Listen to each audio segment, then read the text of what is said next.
All right. The Kid at the Back. Disclaimer. The Kid at the Back is a thriller horror visual novel with romantic elements, but it is not to be treated like a regular romance novel. Minors are strictly prohibited from playing this game or engaging in any shape or form of the game. The creator does not condone or accept the illegal and horrible actions shown in game made by the characters in any way, shape, or form. This visual novel is made for a creative venture and is pure fiction and should not be romanticized or replicated in real life. This game includes explicit and dark themes such as major character death to both the characters and the player, murder, sexual assault, non consensual touching, implied abuse, bullying, usage of firearms or weapons, guns, swords, sharp weapons, drugging, violence, and more.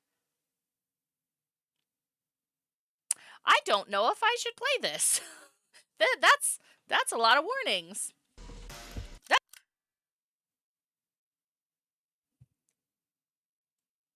oh. This game is still in development and incomplete and may be prone to encountering some bugs and errors. Minors are strictly prohibited. They are very wanting to make sure that there are no minors. No minors! If you're under 18, this part of the stream ain't for you. Jeez. In no way, shape, or form the creator condones or accepts the illegal and horrible actions shown in game made by the characters.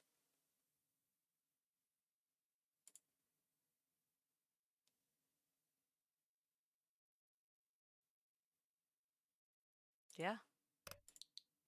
It was many and many a year ago, in a kingdom by the sea, that a maiden there lived whom you may know by the name of Annabel Lee. It's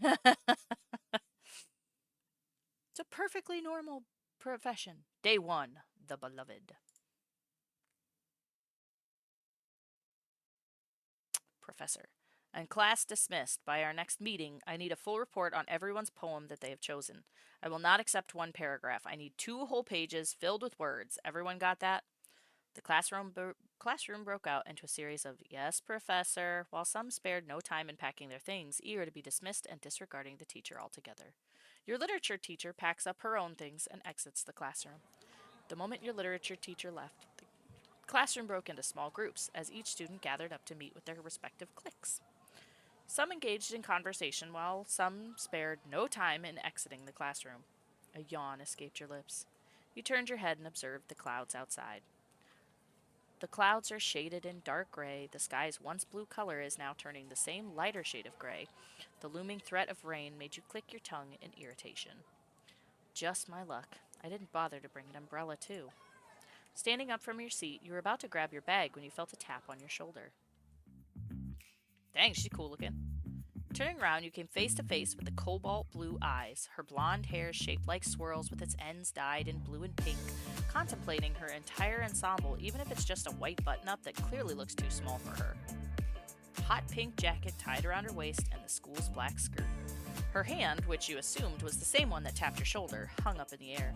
She seemed unsure whether to continue or not, judging from the way her eyebrows furrowed downward while biting her gloss lower lip. She turned slightly, her head not fixed on you, but rather on whoever is behind her. You hear her whisper something under her breath before eventually composing herself and turning her focus solely on you now. Hey, you're going to lunch with us, right? I mean, you should. I don't usually see you in the cafeteria often, so you must not be eating properly.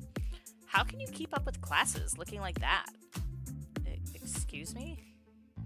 You took a step back, clenching the strap of your bag as you glare at the blonde woman before you. Who was this woman? Who does she think she is? Judging from the woman's expression, she finally came to realize the words that just came out of her mouth. I... Brittany! A familiar voice interrupted the two of you. You turned your head to where the voice was, and there stood none other than your old friend. That's really insensitive of you. Imagine if someone else told you about how you look. His familiar orbs are azure blue, nearly replicating lapis lazuli's, and his chocolate brown hair tied loosely in a low braid. Sun-kissed skin enhanced his handsome features, adorned with a black, long-sleeved button-up and an indigo vest to add to his clean look. He is known as Jericho Ichabod. Crow, for short, the class representative and a close friend of yours.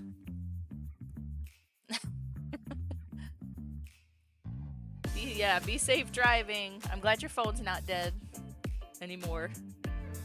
Well, the only close friend you have. Crow made his way to your side. With a hand on his hip, he reprimands the blonde-haired woman next to you, and the said woman just shrugged her shoulders.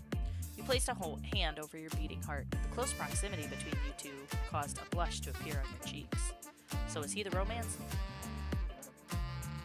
Mose? What's Mose? No matter how many times you get close to him, or him getting near you, you'll never get used to it. His whole aura just gives a warm feeling in you, the butterflies in your stomach thrashing and raging, begging to be released. Yeah, you may have a bit of a crush on him. The woman named Brittany just rolled her eyes, seemingly used to Crow's reprimands. Well, you're the one who insisted on me initiating talk. You could have done it more nicely, you know?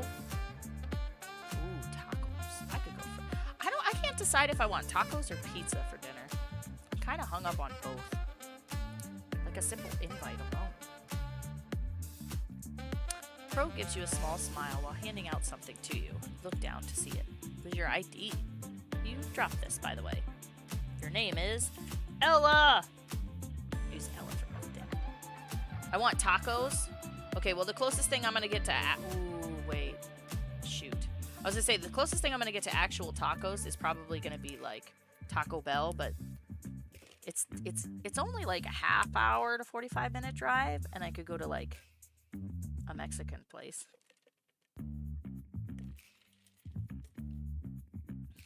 Taco pizza. Casey's Taco Pizza. Or I could have spaghetti pizza. Spaghetti pizza's good if you've never had it. My last name is Scratch. The ID shows my name, Ella Scratch, along with my pronouns. Oh, cool. She, her, hers. Nachos. Spaghetti tacos are fire. I love making spaghetti tacos. Now I kind of want spaghetti tacos. I think I might just be hungry. You stare at your own ID picture and see yourself more... I'm a pretty girl right now. Use feminine terms and will be called a girl/woman. You looked at your ID picture, seeing a young woman and reading your name with your eyes. Name, Ella Scratch. Pronouns, she, her. This doesn't seem right. Maybe my eyes are itching. Your fingers briefly brushed against his. You bit your lip, then muttered a small thank you before pocketing your school ID. Spaghetti tacos aren't that much work. You basically make spaghetti, put them in taco shells, put some cheese over it, and bake it. That's not that hard. The hardest part is just waiting for the water to boil for the spaghetti.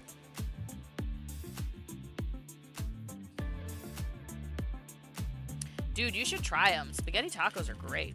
Literally, that's how you make them. You make spaghetti, just like you normally would, and then you get hard shell taco shells, and you line them up, and then you put the spaghetti noodles with the sauce, like you mix that together, and then you put that in the tacos. You add a little bit of shredded cheese, whatever, you know, your preference, and then you bake it in the oven. And you don't even have to bake it for that long or that hot.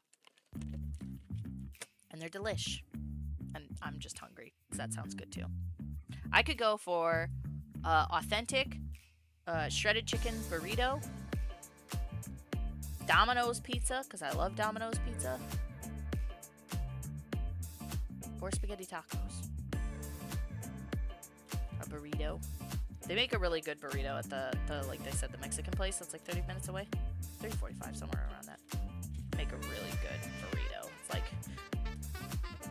I don't know what all's in it. I know it's shredded chicken, and then there's rice and beans on the side, which I always like. I like rip the burrito into pieces and like mix it all together, and then I should just get nachos, because that's basically what I do. I take a burrito and I shred it all up, like with my fork or whatever, add the beans and rice into it, and then I just scoop at it with nachos. And that sounds delicious, and now I'm hungry. I mean, I've been hungry.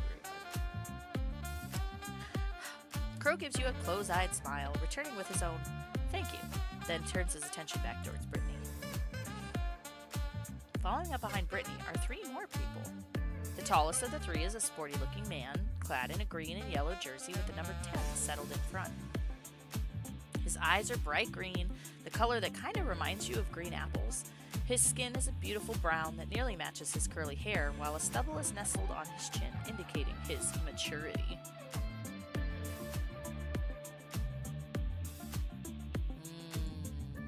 That sounds good. The second tallest is a man in a purple hoodie. His eyes are sharp and slanted, with long lashes adorned with teal-colored orbs underneath.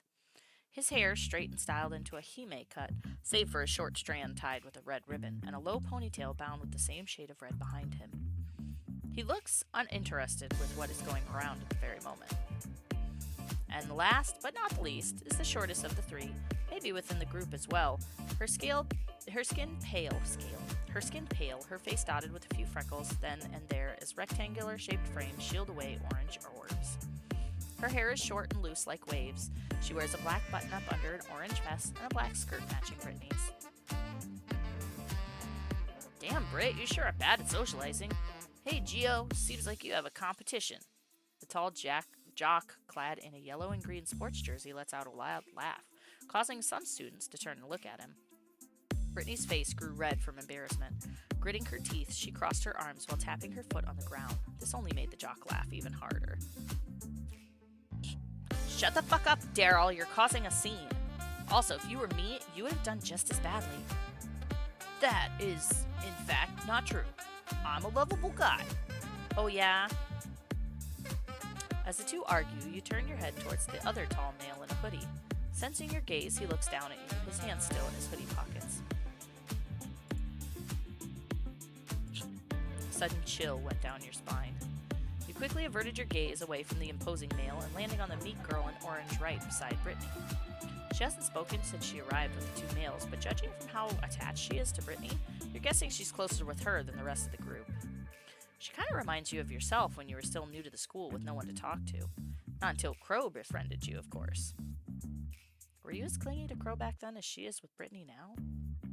Sorry, they're kind of a rowdy bunch, huh? I hope you're not too overwhelmed. They sure are something. Look, Ella, you're still free not to join us for lunch if you're uncomfortable. Meeting new people is overwhelming. I just want to let you know that I respect your feelings and that you matter, Ella. That was weirdly worded. Crow reassures you with a worried smile on his lips. You turn back to the group, the tall jock named Daryl now bothering Geo with an arm around his shoulder. The visible irritation on Geo's face did nothing to sway Daryl's happy-go-lucky personality. Brittany leans on one of the desks with her arms crossed, striking conversation with this bespectacled girl next to her. What's her name? I didn't seem to catch it last time. Crow glanced at where you were pointing at. Ah, Jessie? You can call her Jess for short. She's best friends with Brittany. She kind of reminds me of you back when we first met. All shy and quiet. Only that you're cuter. Crow pinches your cheek playfully and you groan, but your mock annoyance is betrayed by the small smile that formed on your lips. How time flies, huh? That's right, you got yourself acquainted with Crow in your sophomore year. Before you left for the city, your father emphasized the importance of having companions and establishing friendships, most especially in this college. Olympias University, the largest university in Titan City. Titan, Olympias. It is known for having the best facilities and the best education, where you're guaranteed to rise from the bottom to the top. Well, that's what the advertisement tells you. You tried getting to know people during your first year, but to no avail. No matter how much you try to make friends, you just couldn't seem to bring yourself to talk to anyone, and to your dismay, no one seems to bother to even befriend you. Sure, you would talk with a few classmates for projects, but nothing goes beyond that. As if they're scared of you. Or more like, disgusted? You can never tell. The looks you've received have all been mixed signals, some bad, some out of pity. That is, until Crow came into the picture. Among everyone, Crow was the sole person who approached you with the intention of friendship. You were wary of him at first. Why would someone want to befriend you out of nowhere? Your past experiences caused you suspicion. You've had a history with people who tried to earn your good graces because you were somehow beneficial to them. You thought Crow would be the same case, so you ignored him. But then he kept following you, trying to strike a conversation with you every now and then.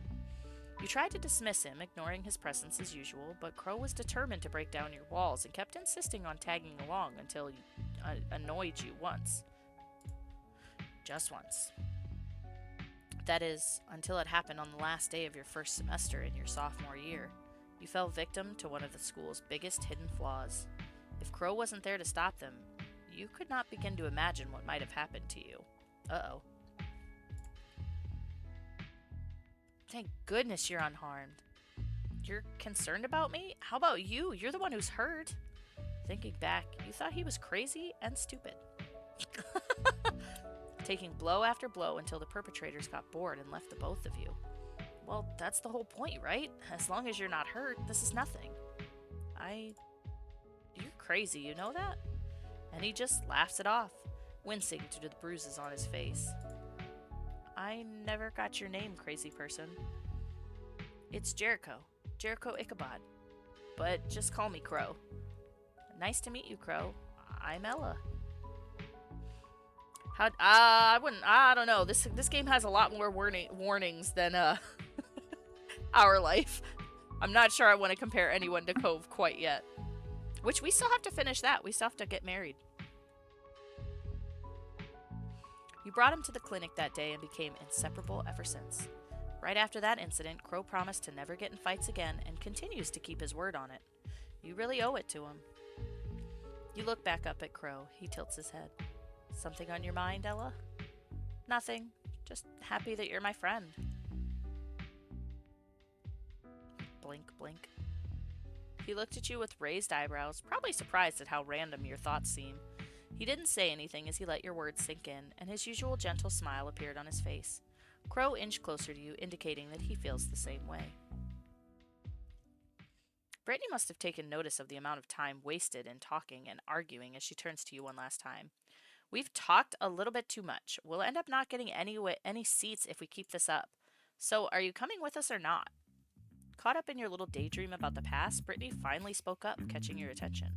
You look back at Crow, recalling his words. Don't force yourself to join if you're still uncomfortable. You then decided to... I don't see why we couldn't go with them.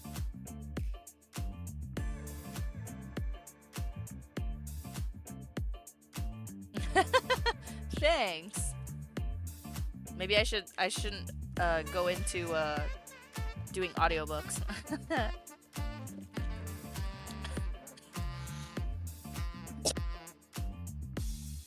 I came out of nowhere. I think I'll go with them. Brittany hummed a sound of content before turning her heel and heading towards the classroom's exit, her 3 other friends following behind her. Crow looks back at you by the door, waiting for you. Catching up, you raise your head to meet his azure orbs once more. Your heartbeat quickens within your ribcage in response. You two, stop ogling each other and hurry up! Brittany's exclamation made the both of you jump.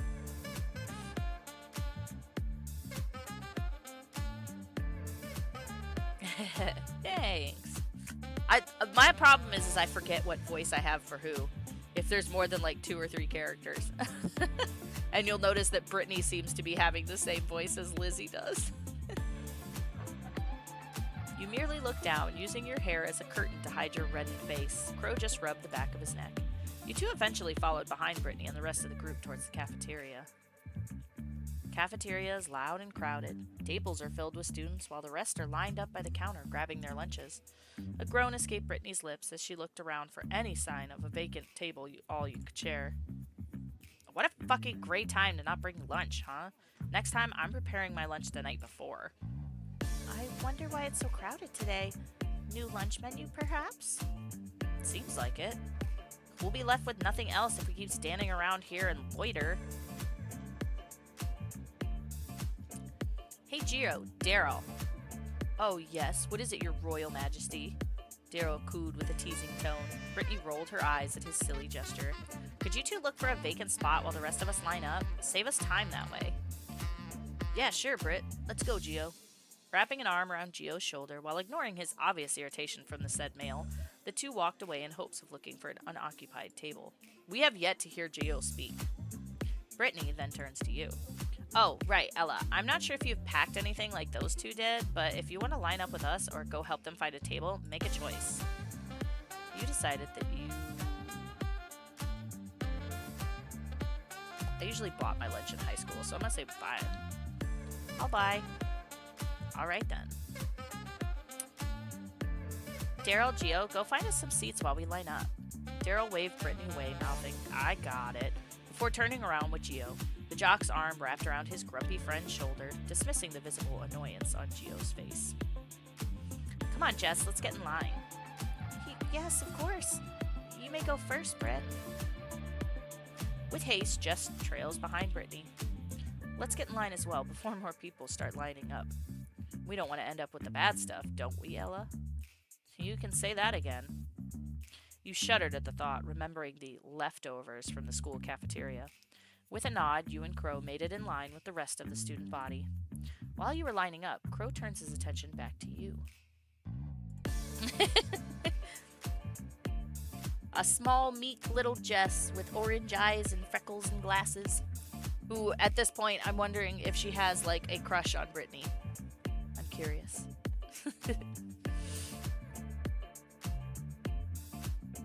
I'm glad you decided to come with us, Ella. I know it may seem selfish of me to drag you along, but there are new friends now.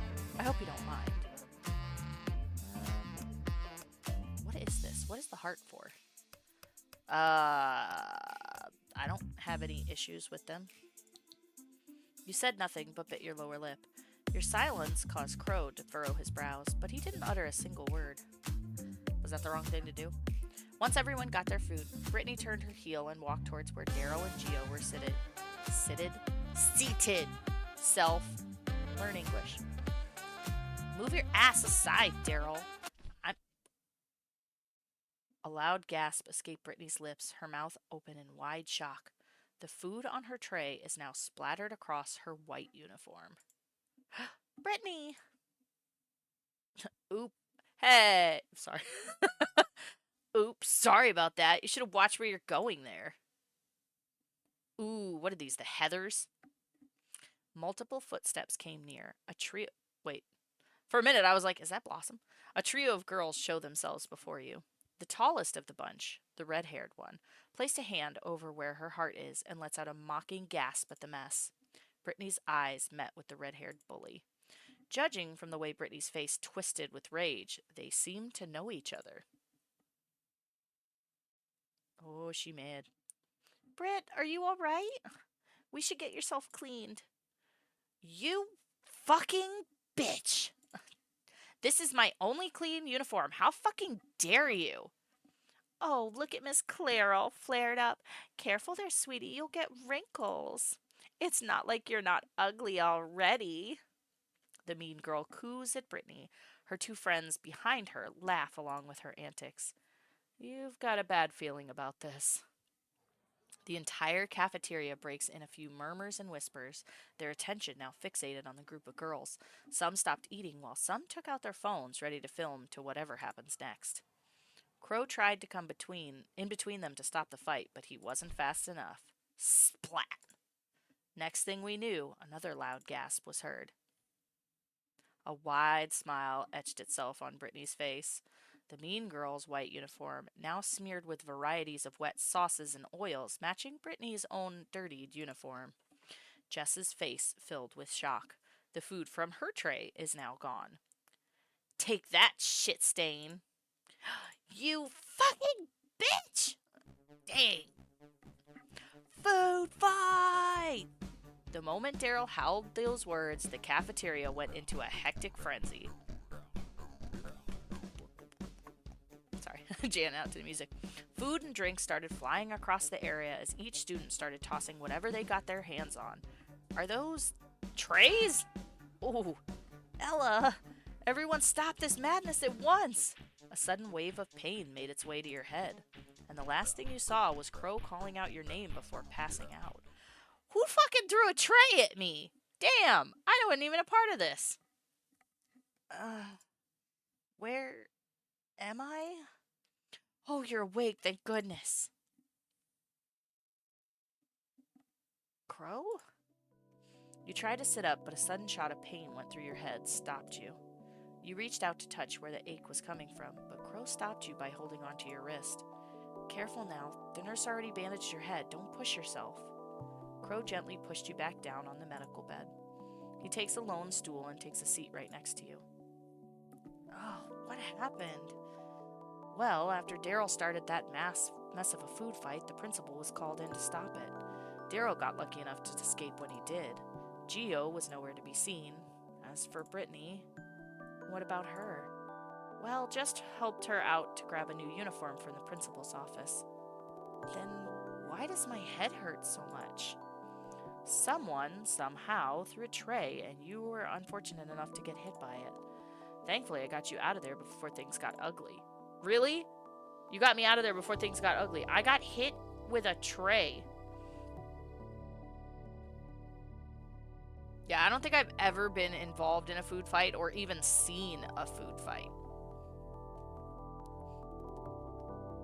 It's just the media lying to us. Thanks, Crow. I owe you one. I'm always there for you, Ella. Never forget that. Anyway, it's around 1:45 in the afternoon right now. I should probably head out to my next class. Maybe we didn't go to the right school. Maybe it's only certain schools that have food fights. I'm trying to think if I've even seen one like, you know, you see videos online. I've seen plenty of fights in the lunchroom, but none usually with food being flung. Yeah.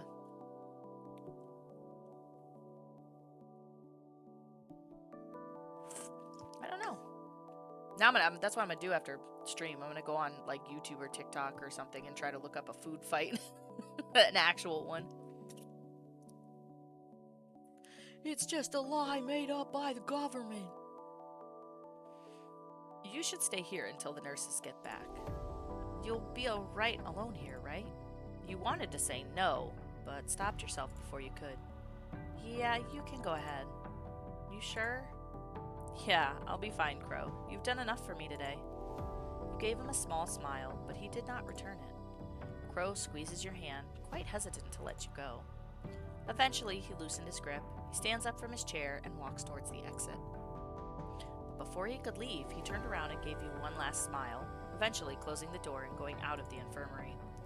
You groaned and laid back down on the bed, feeling the bandage on your head. At least the pain is slowly dying a bit. I hope it didn't leave a mark on my head. You're guessing you came face to face with the edges of one of the metallic trays. Since when did trays hurt that much?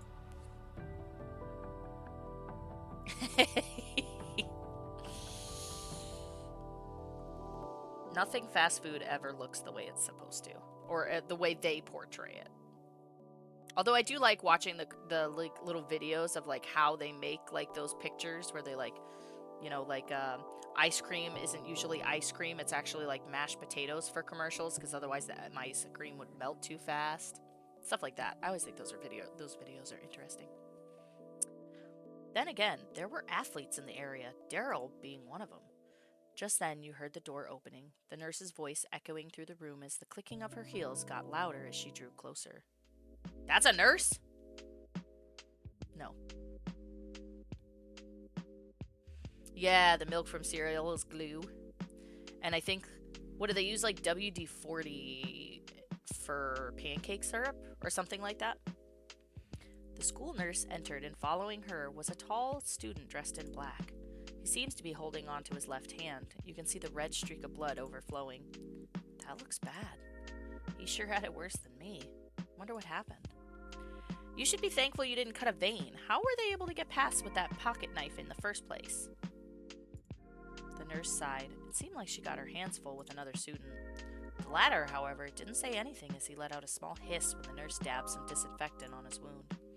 You sat up slowly, careful to not hit your head on anything else before stealing a glance at the student and the nurse. Your eyes meet with reddish-orange ones. Oh, he looks pissed. Your heart raced as you feel your heartbeat quicken. What an unusual color. They remind me of the setting sun. The nurse finishes up wrapping around his wound, a blotch of red slowly seeping out and staining the once white bandage. However, his gaze is still fixated on you. The nurse follows his line of sight and finally takes notice of your conscious figure. Ah, you're finally awake, Miss Scratch. She approached you with a bottle of painkillers she took from one of the transparent cabinets on the walls before handing a pill to you. How are you feeling, dear? Does your head still hurt? It's slowly dissipating, ma'am. Thank you. She hands you the pill and you take it down your throat. You're free to stay here for a while longer, Miss Scratch, but you need to return to your class as soon as you're feeling better.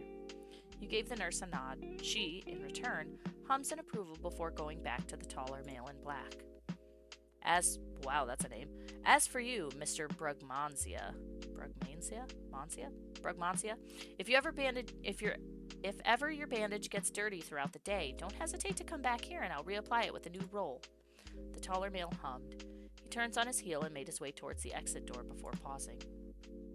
I'll return to my class now. Thanks for patching me up, nurse. The tall student gives you one last look with his fiery red eyes before making his exit with a click of the door.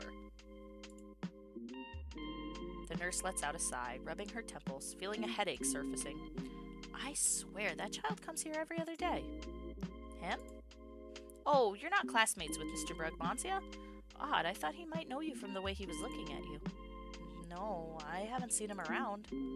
More like you never bothered to look who is around you, since no one would even bother to spare a glance at you. Well, either way, don't get into too much trouble like him, all right? That raises a question in your head. Just how bad were the guy's injuries that he comes to the nurse's office almost every other day? Kind of explains why she's been sighing hard ever since she brought the tall male into her office. With an injury as bad as a near stab wound on the palm, you could only take a wild guess. And as much as you're curious to know what transpired, you're nearly late for your next class. Eyeing the clock on top of the doorframe, you got out of the medical bed. You thanked the nurse and made your way out of her office. I want to know what the heart is. Makes a dingy noise. Oh! Oh, so these must be the two romance options. So the heavier heart is good? So like... Or is that bad? I don't know. I guess we'll find out. Barely making it to your next class, you slid the classroom door open, earning you a few looks from the students inside the room. Turning to the podium, you exhaled a breath you didn't realize you were holding when you realized that your teacher was still absent. Fixing your composure, you scanned the room. A few easels and shelves filled with brushes and bottles stained with acrylic paint guaranteed that you made it to the right class. You make your way to your seat. Once settled down, you groaned, placing your elbows on the desk and resting your chin on top of your hands, waiting patiently for your professor's arrival. Left? You like the guy on the left more? The emo kid versus the guy who saved us? I don't know enough about him yet. I just know that he got a stab wound. So I guess we'll find out. Maybe. Though you couldn't help but notice the feeling of someone staring at you. You shook it off, thinking that it must have been the lack of sleep. You look out the window. Or maybe it's the cold weather? Goth chick all the way? That's a dude. That's a goth dude. They're both dudes.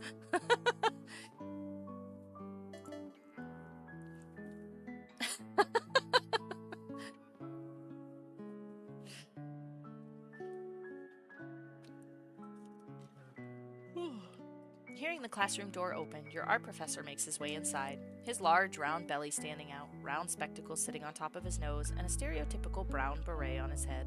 Santa? Goth dude all the way. Well, we gotta get to know him first. We don't know anything about him except that he's got orange eyes and came into the nurse's room with a stab wound. He greets the class before starting his lecture. Art exhibit project featuring various eras of art as part of our thesis. This time we're tasked with expressionism. Remember, this is all part of your paper, and not to mention making a name for yourself, of course. I was right, it was Santa. More like taking the credit of a student's work and using it to advertise your shitty school. You scoffed at the thought. Hope you all got a partner already by this time. For this term, I'm tasking you all to create 3 works based on the exhibit's theme. This is where you want to throw your desk out the window. How could you forget? You weren't present during the previous meeting, and you absolutely knew no one in the specific class. Why are you taking art again? Oh, right. Your father was an artist as he was a farmer. It was all for him. And maybe you can make a name for yourself with your works if ever your life as a gardener wouldn't turn out the way it should. All part of Plan B, and if that fails, I've got Plan C and D. I have yet to make up the rest. Or guess I'll die. You shake away your silly thoughts. The problem is now at hand. You do not have a partner to work with. Now, I want all of you to go to your chosen partner for this project so I can start explaining your tasks. Eventually, you are forced out of your seat since your seatmate's partner will be occupying it for the class. You curse at yourself. You could only hope you're not the only student who didn't get their own partner for this class. But upon looking around, it seems like everyone is calm and collected. Were you the only one panicking here? Unlike the rest of the class scurrying around to meet their partner, you were the only fool who was standing still. Note on the only one standing, because from the corner of the classroom there's a single student not bothering to stand up from their seat. Their seatmate had left to pair with someone else, leaving a vacant spot. It's that guy in the clinic. I never knew he's in the same class as me. Is he not going to bother with his partner? Unless... Hey there. He looks up from his desk and looks at you approaching form before you're eventually standing next to him. It's you. Seems like you're a bit lost there. Do you have a partner? No. Well, just your luck then.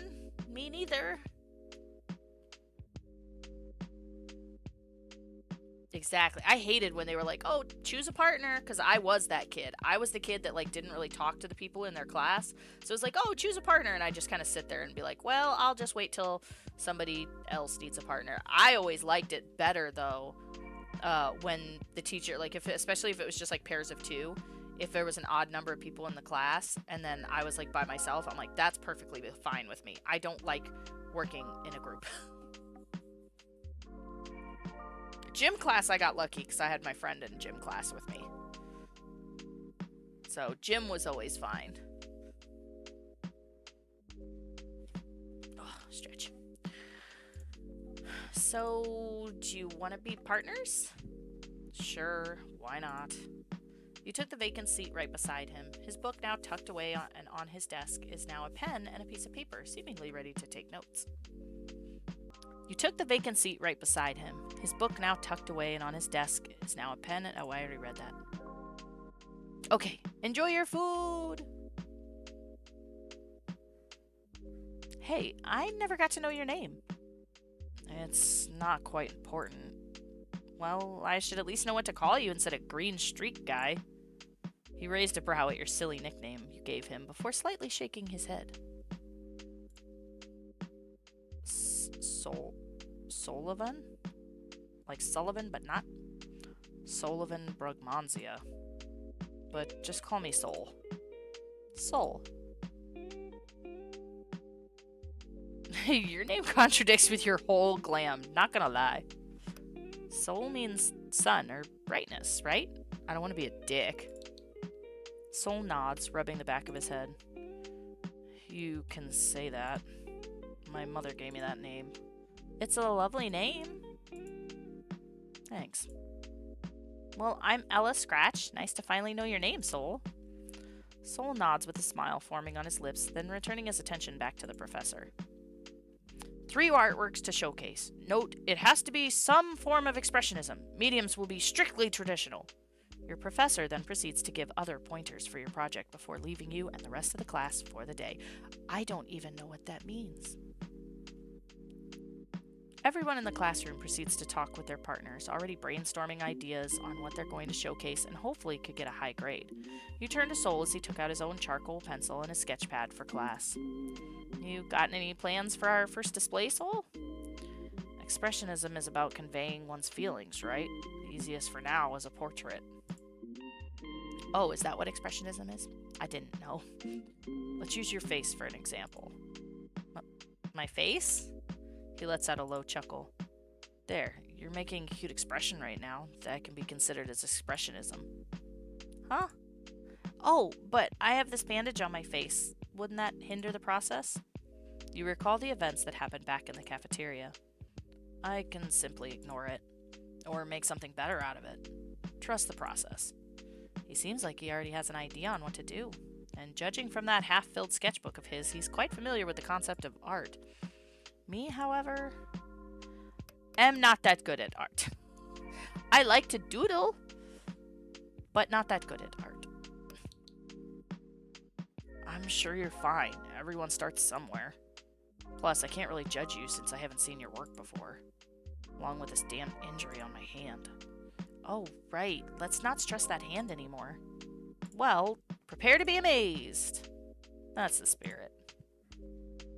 With newfound determination from Soul's cheering, you took out your own sketch pad and charcoal pencil as you worked with his portrait. While you were sketching up, you can't help but avert your eyes on his bandaged hand from time to time. Seems you're quite curious to know what happened to this, huh? And you weren't slick with it either. You froze when he caught you red-handed, just like the red seeping out of his hand. You stopped drawing. Sorry, that was rude of me. It's fine. It's just the usual for me. I've gotten worse injuries than this. You raised a brow at that. Not the worst. If you don't mind me asking, what happened? He paused and averted his eyes, but opened up to speak. Nothing much. Just minding my own business. Got assaulted. Had to defend myself. He talked as if it's another normal Monday for him. Your eyes furrowed. He noticed and just chuckled. No need to worry about me. All that matters is that I'm still here. You didn't say anything, however, continuing on with the drawing, your movement slow and now refusing to look at his injured hand. The school is way more fucked up than I thought it would be. Seems kinda like it. The sound of the school bell rang across the classroom and through the hallway. You quickly made a few more lines on your portrait before giving up.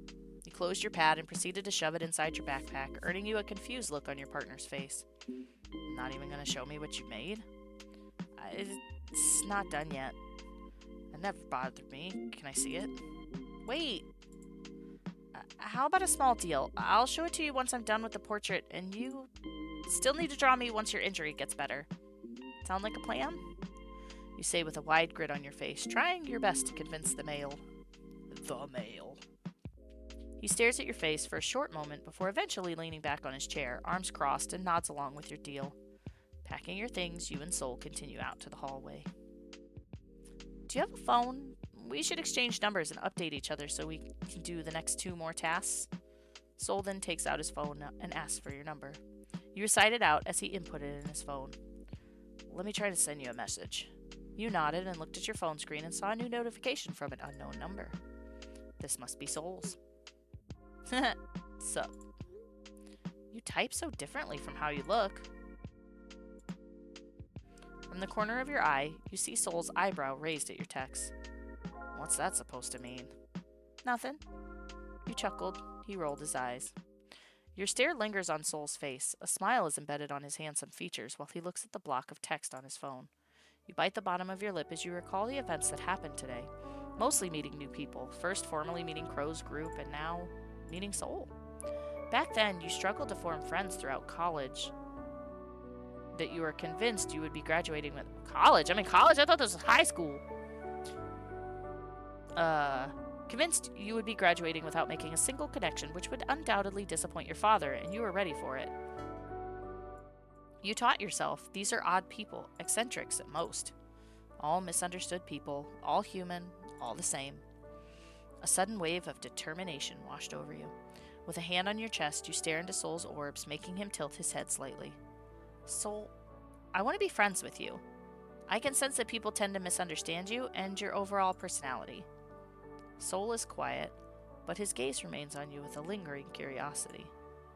But let me be different. I want to know you. I want to understand you, Soul. If you let me. He blinked once, then twice, then a chuckle. Put a large hand on top of your head, then ruffles your hair. All right then, let's mark today as the start of our wonderful friendship, Ella. You playfully pushed his hand off your head and nudged him on the shoulder. He lets out a small laugh at your attempt. Queso! That sounds good. As you too, Sullivan Brogmansia. Just Soul is fine, Ella. Well, I need to get going. See you tomorrow? Huh? Oh, of course. See you tomorrow, Ella. Giving Soul a wave goodbye, you make your way towards the school's exit. Oh no, is he going to be like some crazy stalker? Oh, he is, isn't he? My darling. My sweet, darling Ella. See you later, pumpkin. Oh no, he's like some crazy stalker or something. Oh man, what have we got ourselves into? As you walked through the hallway, your eyes caught on something on the nearby bulletin. A poster was plastered. Oh no, he's gonna kill Crow. I'm calling it now. If we get close to Crow, Soul is going to kill him. I'm here for it. Let's do this. No, a poster was plastered on the large board. The Hallows Ball, school large hall and court. Free entry October 31st, 20 who knows when. Begins at 8 p.m.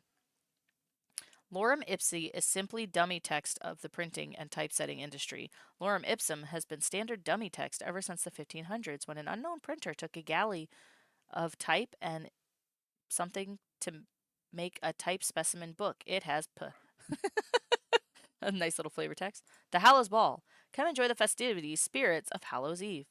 A Halloween party, huh? Seems promising. A sudden small vibration came from your pocket. Curious, you took out your phone, expecting another message from Soul. But it was from Crow. Your heart leapt from your chest, recalling the events that happened earlier this afternoon. Can we meet after class? I'll be at the front gate. You didn't send a reply. Turning off your phone, you quickly made haste to the exit. You approached the school's gate, keeping an eye out for your friend. Sure enough, there stood Crow in all his glory, posture straight with his arms held behind his back, his bag neatly placed on the floor, and his foot tapping on the concrete floor nervously. You yourself were growing nervous with each step you took as you drew closer and closer to him. When you reached his side and made your presence known with a small greeting, you noticed the way Crow's eyebrows raised in mild surprise, as if not expecting you to actually show up before him. He cleared his throat before composing himself properly, his body now facing in your direction. You wanted to see me? Yes, Lifting his bag from the floor, he slings a strap over his shoulder and offers his hand for you to take. I'd like to take you somewhere. It's a bit near the park. I'll lead if you let me. I'm very afraid for this man's safety if I take his hand. Hi, Neko. How are you?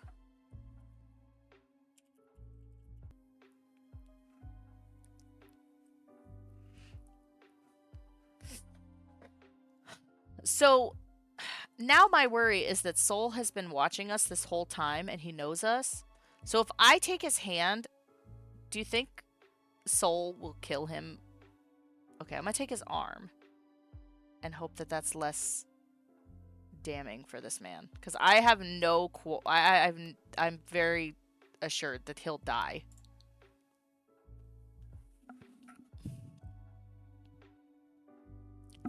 Oh no, I did the wrong thing. You didn't take his outstretched hand, but rather boldly wrapped your arm around his, earning a look of surprise from his azure eyes. I thought holding his arm was less, like, intimate than his hand. Shit. He did not question you on the matter, but a wide smile made its way to his features with a slight blush dusted his cheeks. He holds onto your arm tight and leads the both of you away from the school grounds. By the time you and Crow made it to the park, it was already sundown and stars slowly started painting the sky. Is this the place you were trying to lead me to, Crow? Not quite yet. Come here. You follow him through a thicket of thick bushes, surprised to see stony stairs. Through a bit down, it still seems sturdy to step foot on. Looking up, you see it leads somewhere above. You and Crow make your way up the stony stairs, some red and orange leaves coloring the steps as you and him avoid a few puddles from the rain this morning. We're here. Come, it's a sight to behold. Ooh. Taking one last step, you see Crow admiring whatever was beyond him, his smile bright as his eyes twinkle like the stars above. Your eyes went wide in awe upon seeing the scenery before you, replicating the one Crow has on his face. Not once did you take into consideration the idea of sightseeing within the city. Everything felt unfamiliar, intimidating even. You couldn't blame yourself for feeling so distressed about the idea of traveling, especially since you had no one else within the city to guide you. But gazing at the sea of lights that stretched out before you made you realize that you have been missing much of what the city has to offer. Looking farther ahead, you take notice of a tall tower decorated with bright neon pink lights. A little bit to its right is a movie theater next to a mall. The rows of other buildings with multicolored lights seemed endless. The more you scan the area, the more you see unfamiliar places that you didn't know existed. Your moment of silence while admiring the city view was interrupted by the sound of rustling grass. You turn around, finding the source of the sound. Crow has made himself uncomfortable lying on the ground under an old tree. You see his backpack leaning on its trunk. You turn your back from the city and walk to where Crow lay, deciding to keep him company. His gaze on the starry sky shifts to you as you sit down beside him, and a hopeful smile grows on his face. Judging from your face all lighting up, you like this place, huh? Care to join me? Accepting his invitation, you give Crow a slight nod that brought joy to his eyes. You stretch a bit and lay on your back right next to him, your fingers barely touching. You and Crow look at the night sky. You observe how the stars twinkle as if the rain from this morning never happened. How did you manage to find this place? I am so worried for this man now. You tilt your head to look at him, and he gives you a closed-eye chuckle before his twinkling gaze meets yours. I take it you've never heard of Lily's Myth, have you ever? Have you? Lily's Myth? Crow points up at the old tree that stood above you, then returns his gaze to the stars. They say that this tree that the humans came in contact with was blessed by the gods that guard this land. This very same tree here used to bear multiple fruits. They say that they never rot and are free for anyone to take. Or so what the popular interpretation says anyway. There are other versions of the myth? Crow shrugs his shoulders. Moving his gaze from the sky back to the tree, he stares at it, as if trying to decipher something just by the mere look of it. There are other versions, yes. Some say the fruits are actually poisonous. Others say it's only meant for the gods and no human must take from it lest they be cursed. That sounds quite gruesome. No wonder that they would rather use the lighter version of the myth.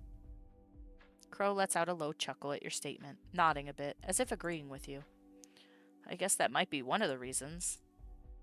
Hey, Ella. He pauses before speaking again. You perk an eyebrow at him. Yeah? This seems like a silly question. No, lay it on me. Tell me what it is. Do you believe in gods?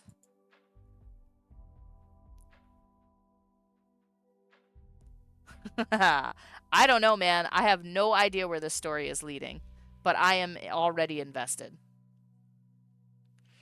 This question caught you by surprise. You never thought of Crow as the religious type, more so be interested in gods, or maybe he's just curious by the idea of them? It's maybe the best moment to know for sure. I do.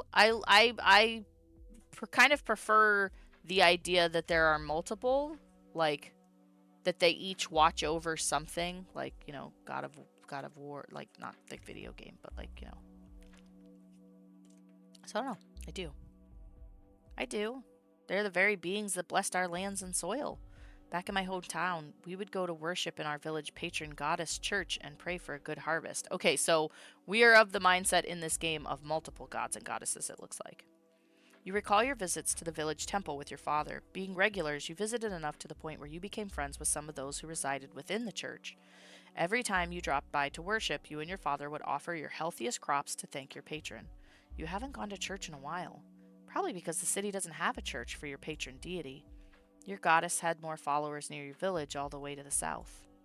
Crow gives you a nod of understanding. How about you? Do you believe in gods? You turn to Crow, repeating the same question he asked you earlier. He scans your face, your eyes, your nose, then your lips. His lingering gaze made you shrink back, your heart fluttering slightly. Crow seems to realize something to himself as he returns his attention to the stars above, sighing. I don't. This surprises you, and Crow laughs at your visible shock and confusion. What? You didn't think I'd be a non-believer? If I have to be honest, no. Why so? You kind of dress like a priest? He does? Crow's azure eyes grow wide as he broke out into one of the loudest laughs you've ever heard from him. He laughed so hard that he had to clench his stomach and wipe at the tear-stained corners of his eyes. He was still chuckling when he unbuttons the first two studs of his black polo, revealing more of his collarbone to you. You quickly avert your eyes, finding the tree's leaves to be very interesting at this moment as you feel a familiar heat rush to your cheeks. How's that? Less formal? For fuck's sake, Ichabod. It feels like I'm seeing a Victorian woman's ankles for the first time. Crow grins at your reaction. It took the both of you a few more seconds of going back and forth with his teasing and you reprimanding him before you finally calm down. The next few moments were spent with you pointing at the stars and Crow teaching you the constellations with gentle whisper-like voice. You both fell silent, basking in the peace of the night. As the silence prolonged, Crow fell deep into thought. About today, Ella, and about the guys. So we're moving to this conversation next, huh? I've gotta be honest, Daryl put me up on this little hangout while I was feeling down in the dumps. I think I do have to thank him for forcing me and actually gave me the courage to talk to you after class. He lets out a breath he didn't know he was holding, refusing to meet your eyes. I just don't know if I upsetted you by suddenly dragging you into this group. I probably should have told you about them a long time ago, huh? I'm sorry, Ella. You bit your lip.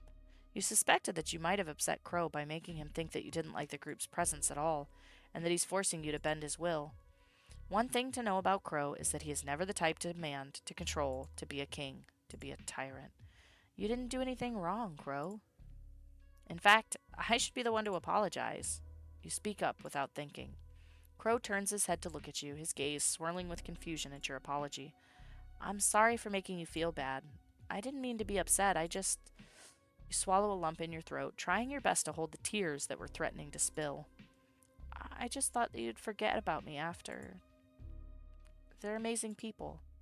Brittany's pretty, Daryl's a fun guy, Gio's so cool, and Jess is loyal. They're a great group. And most importantly, you're amazing, Crow. You're all amazing, but not me. I'm just not sure if I could ever be part of the group. You were always hidden in the shadows. No matter how much you tried to fit in, you were never to be considered. People treated you like someone to toss away, someone to use. You were worth nothing but an extra. That's what she always tells you. Who's she? Who telling me this? You couldn't hold it back anymore. A sob escapes your lips, your vision slowly blurring as you feel wet droplets of tears finally sliding down your cheek from your eyes. For a moment, you saw panic in Crow's expression, seemingly not expecting you to burst into tears. He reaches out to hold your hand. And suddenly, you feel a pair of arms circling around you as he pulls you closer to him, letting you sob on his shoulder.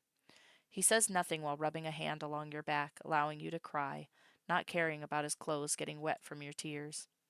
Once you calm down, Crow rests his hand on your back, not letting you out of his embrace. You're amazing, Ella. I'm sorry, I never get to tell you that no matter how many times I've thought of it. I just couldn't seem to find the words. Oh, poor Neko.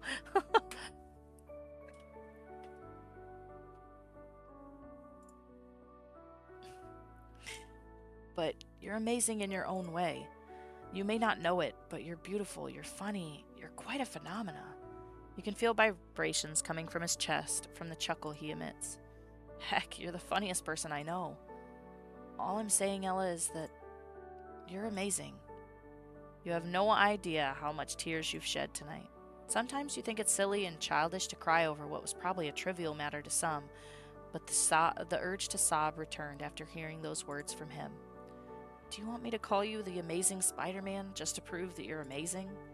That made you giggle a bit as you wipe your tear-stained cheeks. With whatever strength you could muster, you slowly pulled away and lifted yourself up. You sit yourself up, hovering over Crow. This is a kiss moment! And there you see the very same man that made you cry by literally doing nothing. His braid came loose. You didn't know when, but his hair pooled around his head. Crow stares up at you with serene eyes, remaining silent as a gentle smile plastered on his face. There was nothing but the moon illuminating his tender features, yet to your vision, he seems to glow. He is absolutely beautiful. Oh, how you wish you could blame everything on him. If you could, you'd tell him that he's the reason for all the unnecessary feelings swelling in your chest. You'd tell him exactly how good and bad it all feels, the heartaches and butterflies fluttering about your stomach. You want to blame him, but you can't. Wait, where's the save? Where's the save? Can I save? No, I can't. Oh, I can. Okay, we're saving. Wait, how do I go back? Where's the exit button? Oh, duh, the giant thing that says return. Oh no, I'm worried though. I'm worried if we pursue him, he's going to get murdered. Okay, let's just pretend that Soul isn't crazy. You have no idea where you got the guts to do the thing you did next, but the feeling of his lips pressed to yours, pressed on yours, made the butterflies rattle in your stomach, threatening to burst out of their cage. Your heart beats fast, like you've just ran a marathon as you feel the heat rush to your cheeks. Crow freezes against you, and for a moment there, you thought you just made a huge mistake. You're prepared to pull away and apologize, but he makes a move you did not expect. The gentle grip that Crow had on the small of your back slithers its way up to the back of your head, fingers intertwined with your hair as he presses you closer to him, returning your kiss with a fervent sense of desperation. His other hand holds your waist in a tight embrace, not wanting to let you go. Wow, this was... How long did it take us to kiss Cove? Damn. We kissing in the first hour. Out of your own surprise, you break the kiss by pulling away slightly. Crow chases after you, leaning in close to capture your lips in a deeper and more passionate manner than before. Yeah, Cove, whole life. Took us, till we were, 18 or more. You feel like putty in his embrace as he cups your cheek with one hand, his lips needily asking for more access to yours. Damn, all right. In response, you shut your eyes tight and your arms come to wrap around his shoulders, granting his desire by tilting your head against his. Okay, whatever. The both of you losing all sense of the world as you fell deep into the sensation of your lips against each other. He eventually pulls away. Oh my god. He eventually pulls away, a string of saliva connecting your lips to his own. His breaths are heavy, matching yours, and you beheld his red face and hair messier than before. He tucks away a stray strand of hair behind your ear before rubbing your cheek with his thumb. Crow scans your disheveled figure above him. You can see the way his eyes dilute the longer he keeps his gaze on your face. The little heart pupils! Aha! I knew we were going stargazing tonight, but I didn't expect the brightest star to be just in front of me. Damn! That's smooth AF! Smooth AF, bro. You giggled at his cheesy pickup line. God, I like you, Ella. I liked you the first time I laid my eyes upon you. I couldn't tell you because I was scared that I might lose whatever we have at the moment, that I would lose you. I couldn't bear to live a life without you. Crow, I like you too. I've liked you ever since, too. You chuckle at the silly thoughts you recall, the way you've been doubting your feelings, his feelings. His eyes grow wide, falling slack as he tries to comprehend the words that come out of your lips. He blinks once, twice, before a smile as bright as the stars above appear on his face. Is this a dream? I hope not. If I'm in a dream, please tell the sleeping me to never wake up. I want to live in this dream forever. Will this convince you it's not a dream? You lean closer to his face and place a peck on his cheek. Fuck. Maybe, but I think this would definitely convince me. He captures your lips swiftly, distracting you when he moves in to bury his face in the crook of your neck to nibble at the soft flesh. You gasp. Now I'm curious as to what happens in the NSFW version. Ow! Ow! Why? Hi, Trent. How are you?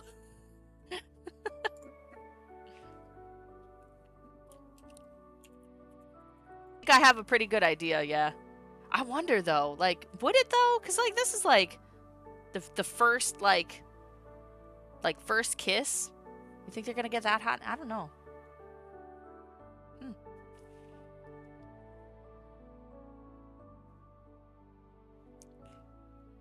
Now people will know you're mine. Dang. I'll be honest, like, I'm so flip-floppy when it comes to hickeys. Because on the one hand, like, it's like, when you see somebody and they're just, like, absolutely covered, it's kind of like, But then, like, the idea of, like, a guy wanting to, like, or anybody, not even just a guy, being like, I want people to know that you belong to me in like a not like a not like a weird way, like haha, like you're mine. But you know what? Never mind. I'm gonna shut up now.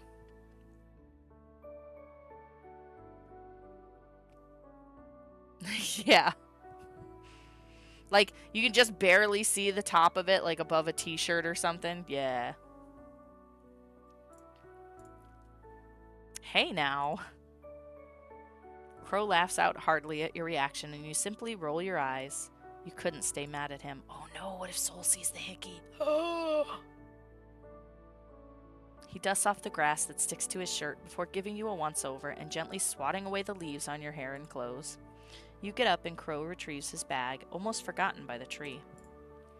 He looks back at you and takes your hand silently. It was time to go. It was time to leave this magical place. You look at the stars, at how brightly they shone. I am hydrating. I have Sprite.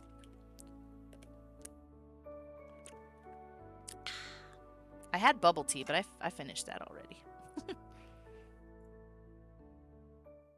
Oh, this is my house. Crow walks you to your apartment, noting that he kept you out late at night. You bid Crow goodbye after he safely sees you inside, and he gives you a wave before turning on his heel and making his way down the stairs. You close your apartment door and lean on it, heaving a puff of air. You recall the conversation you had with Crow while you walked with him on the street leading you home. I'm going to give the guys a chance. I think I judged them too quickly. So I want to do better. I want to get to know them better. If you trust them, then I trust them too. Crow's expression was of surprise at your declaration as your determined face reflected in his orbs. Crow chuckles at your enthusiasm, giving you a friendly pat on the head. I'm glad you're giving them a chance, Ella. I'm sure they'll feel the same. You engaged in other conversations with Crow during your walk, the topics not really being of any importance as you have forgotten them by now, save for his gentle voice and the occasional fond glances he stole at you. This is my apartment. Do I live alone? Time with Crow seemed to pass by so quickly. You arrived at your apartment complex before you knew it. You make your way to the living room and you throw your school bag to a random corner, immediately plopping down on your sofa as you turn on the small television. Nothing interesting is going on save for some food commercials and movie trailers. That pizza looks good. Maybe I should order something. Damn it, yes, pizza! I want pizza. Reaching to your pockets and taking out your phone, you were about to dial the numbers on the television when a new notification bubble popped up on your notification bar. It's from a group chat you've never seen before. After scrutinizing it, you realized that it was Crow who added you in. It was a group chat with the rest of his friends. You open it. The Hollows Ball. Anyone want to go to the Halloween party this Friday? It's gonna be awesome. Aren't we all a bit too old for costume parties? Is it required? You two are no fun at all. I won't go if it's not a school requirement, much less a waste of my time. Is it? No, it isn't. But it'll be great and fun experience for all of us. I mean, we should loosen up a bit, you know? I agree with Crow. Count me in. Pass. I've got more important things to do than that party. Now, will you excuse me? I'll be doing my leftover tasks for tonight. Geo has gone offline. Sheesh, a stick in the mud as usual. How about you, Ella? Me? You joining? It'll be fun. You were honestly surprised they somehow remembered you. Checking your calendar through your phone, you didn't seem to have any plans in the near future. Or plans at all. You'd like to just spend your time in your apartment alone. I mean, sure. That's great to hear. Crow seems happy about it, and you giggled. This also reminds you of something, or rather, someone. Opening another chat, you tapped in Soul's newly added content and sent him a message by sending the image of the same poster Daryl sent. A Halloween party? Hosted by the school? Yeah. I'm not quite into parties. Oh. Oh, well, that's alright. Just asking, that's all. Wait. If you're coming, then I'm coming as well. Really? Really. Do you plan on dressing up? I don't know. Do you? I mean, it's a costume party, so why not? I'll try to think of something then. You swear you can feel the smile behind those words. With a quick word of goodbye, you set your phone down when you heard your doorbell. That must be the food delivery. Wait, did I call? I thought I got interrupted by looking at the text messages. Afterwards, you ate your dinner and prepared yourself for bed. You thought about the events that happened today, meeting the group, meeting Soul, most especially your little hangout with Crow. Each and every moment is a special occasion on its own. Wait, hold on. Ooh, 1 in 10. Dang. Letting out a big yawn as you stretched your body, you turned to your laundry, slowly piling up, and scratch your head. I'll probably do laundry tomorrow. But for now, you plopped yourself on the soft cushions of your bed, getting into a comfortable position and slowly dozing off as you closed your eyes, embracing sleep as the night goes.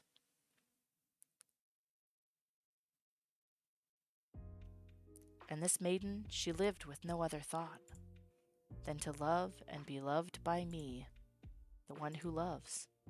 I was a child, she was a child, in this kingdom by the sea. Day 2, the kingdom. Is that Soul? Like, is Soul writing a story about us? I have so many questions and so many theories. The following day, the first thing you do is to look around for Crow. However, when you try asking some students for his whereabouts, nobody seems to know where he went.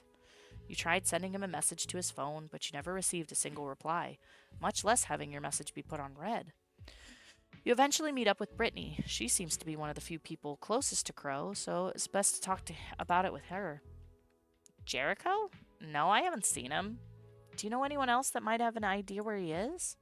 Brittany pondered for a bit with a manicured fingernail on her chin before shaking her head no. I've already asked the rest of the guys. Heck, even Gio doesn't know where he is, and that guy's close to the hip with him. But he said he's coming to school today. Don't tell me he ditched last minute? Bullshit. He would always send me or anyone in the group a text whenever something came up. Heck, knowing that guy, he'd most probably send you a text first. You deflated. Brittany gives you a worried look, trying to think of something else that could possibly help you. Maybe you should try checking the counsel's office. Taking her advice, you thank her and proceed to leave the classroom she was in. He's dead. Put something in your foodies? My what?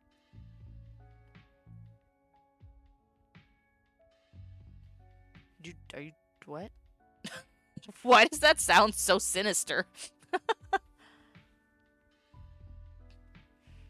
You did as Brittany suggested, but much to your dismay and frustration, not a single one in the council knows where Crow is. Classes eventually start, but you didn't attend. Too determined to know where Crow could have possibly been, you rack your brains as you walk all over the school grounds. You were probably too angry to realize you made it all the way to the gardens, the place where you usually work. You scratch your head from frustration. Taking out your phone, you decide to give his number a ring. He's dead. Oh, Discord. Got it. I was so confused. I was like, that sounds terrible. It was still dead silent. You decide to walk even deeper into the gardens. Until eventually you meet with the familiar chain fence indicating the school campus borders barricading you from the forest just beyond it. You rang Crow's number one last time. Ring, ring. Rang a few more rings before cutting off. You checked your phone, thinking that he somehow finally picked up, but was met with a disappointing notification that it was out of service. You try one last time. There's a faint ringing. This bitch is dead. But it's not within the gardens. It's coming from outside. Did he get himself lost? But how? As far as I know, this place is all boarded up. Putting your phone in your pockets, you look up and stare at the metal edges of the fence, shielding your eyes from the sunlight hitting your face. Ow, you said it! You bit your lip. You could climb up, but if you fall, you'd probably have a sprain if you're not careful enough. Without wasting any more time, you start climbing the chain fence, your fingers shaking from anxiety at the posing height upon reaching the edge. Going over the other side, you slowly make your way down, still keeping a tight hold on the fence. Whoa, fuck! That is until you somehow manage to slip on your footing, causing you to fall down, back first. A groan escaped your lips, your back now aching from the sudden impact of the fall, making you lie there and wait for the pain to subside a little. You pat down your pockets, reaching for your phone inside. You feel your heart drop to your stomach as you behold it. My phone! Fuck! I'm such a moron! You curse, seeing the visible crack on the screen of your mobile device. Turning it on, you vomit another string of colorful curses as your phone screen glitched heavily before eventually turning dark. Shit is useless now. Shoving your broken phone back in your pocket, you slowly got up to your feet. You looked around. If Crow was somewhere here, then you better start looking around. Hopefully you can try to remember your way back into the campus grounds. Your heartbeat accelerates as you walk deeper into the forest. You've never been here. It's uncharted territory, so you didn't know what dangers lurked. You scan the area around you, the thickest seemingly getting thicker and harder to maneuver. You see nothing out of the ordinary, save for some overgrown bushes and vines crawling on the dirt floor. If these don't get tended to, someone will surely trip. You're about to give up your search when you notice something in the corner of your eye. The familiar shade of Crow's indigo vest torn to pieces. This bitch is dead. You feel your heart drop. The air suddenly feels suffocating. This might, heads up, this might get dark. Your legs wobble their way to the torn piece, hoping that it was some sort of hallucination or some kind of sick coincidence. But no, this is exactly Crow's vest. All torn and broken. You search around the area one last time, eyes keener than before, hoping that this might have been some kind of prank someone pulled on you, till your eyes land on a strange and broken down shed. Clenching the torn fabric close to your chest, you hastily make your way to the shed. Thoughts of Crow invade your mind as you ignore all the warnings waving to your face. The moment you came face to face with the shed, your nose picked up on something bad. The smell of iron. The smell of blood. You rattle the wooden door. It won't budge. Fuck! Open up, motherfucker! You look around for something to pry the door open. An axe. Coincidentally, a lone axe was sticking on a tree stump. Gathering your strength, you pried it off its hinges, nearly knocking yourself down with it. Dragging the heavy axe to the front door, you swing it open, breaking the wooden door piece by piece until a hole forms in it. The smell is now stronger than it was ever before, making you scrunch up your nose. With one last blow, the door falls, the shattered piece of wood now hanging by its hinges as you enter the room. Oh, God. You feel your soul leave your body. The strength from your legs disappears as you drop to your knees, the pool of blood staining your skin. The iron-smelling liquid's thick texture made you feel pure disgust as a shiver ran down your spine. I knew! I fucking knew it! I knew this bitch was gonna die! Oh, no! No, please! Oh, this can't be happening! You want to rip your heart out of your chest. You want to burn this whole forest to ash. Before you lay Crow's corpse. His head is barely attached to his shoulders, and you can clearly see the gaping injury left by something sharp on his neck. Blood drips from the cut, the red liquid pooling around his lifeless body. His eyes were left open, and you gaze at them, wishing, praying, and hoping that his vibrant azure orbs would smile at you again. But no, his eyes remained dull, soulless. You mutter his name over and over, asking him to get up, to talk to you, to tell you what happened. But he didn't. You hear footsteps. Oh shit! You hear footsteps behind you, accompanied by the clanking of metal before something drops to the ground. You swiftly turn around, meeting the eyes of someone you never expected to be here. Oh fuck! This bitch is covered in blood. A pair of fiery orbs grew wide like saucers as their owner beholds your slumped, blood-stained figure. His gaze reveals a mix of surprise, dread, and panic. Ella. No, you shouldn't be here. You need to leave. His pleas fell on deaf ears. Instead, you stare at the bloody hand axe that he dropped, his equally bloody hands and his dark shirt wet with red liquid. He reeks of blood. He killed him. He killed Crow. You killed him, didn't you, Soul? Soul bit his tongue, refusing to answer your question as he stays put. You can see the way his jaw clenches, his expression now filled with rage. He was gonna take you away from me. I've only done something I wished I should have done years ago. So you're not even gonna deny it? I would never lie to you, Ella. But why? Why did you do this? Because I love you, Ella, and I'm not letting that bastard take you away from me. You're mine, and mine alone. You were taken aback by his declaration of love towards you, left a disgusting taste in your mouth. How dare he taint the word love? How dare he throw it around like it's an object? You monster! What? Oh shit! She gonna kill him. You lunge at him, aiming for his neck and pushing him down on the dirt ground. He claws at your hands, not expecting your sudden strength as you unbuckle his choker, pulling on the strap and using it to choke him.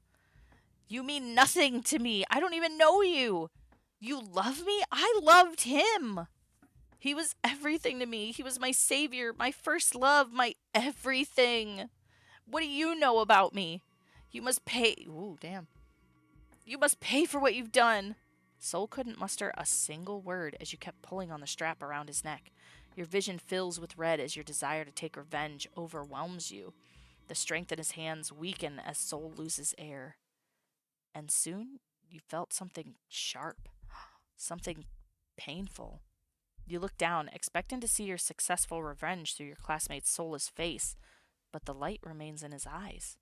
Instead, it's filled with horror. You cough, and blood seeps through your lips. You look further down and see a sharp blade through your chest. The object swiftly disappears after someone pulls it out of your body. Blood slowly gushes out of your wound. You feel someone push you down.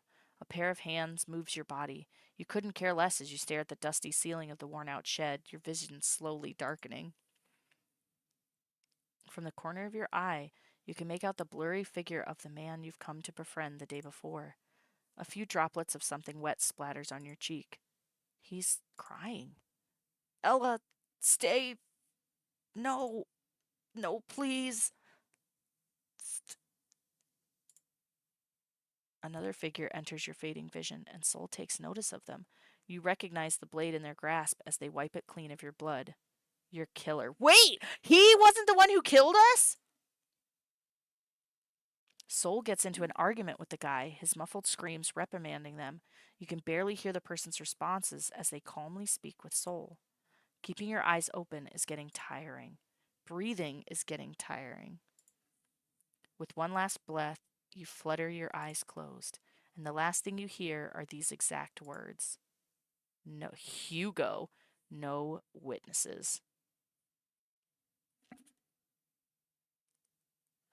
Oh, I didn't think of that. Dang!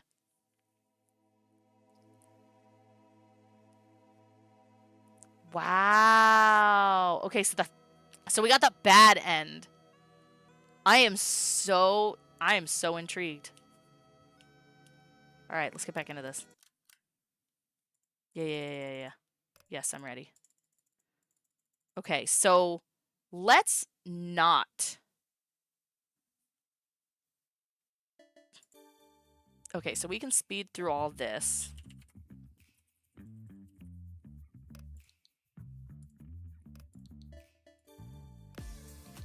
Okay.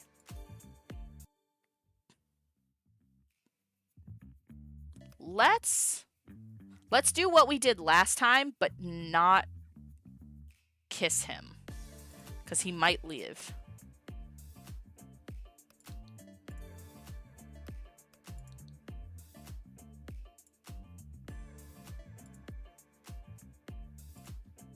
Oh, wait, that's right, because last time I said I wasn't sure.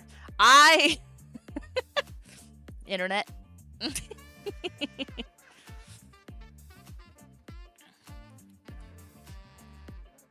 I like these kind of games. I like these. That's why I like Thomas Cypher too. I like these games that like they come off as like just, oh yeah, it's a romance game, and then suddenly it's like, oh my god. Okay, so we're giving his friends a chance.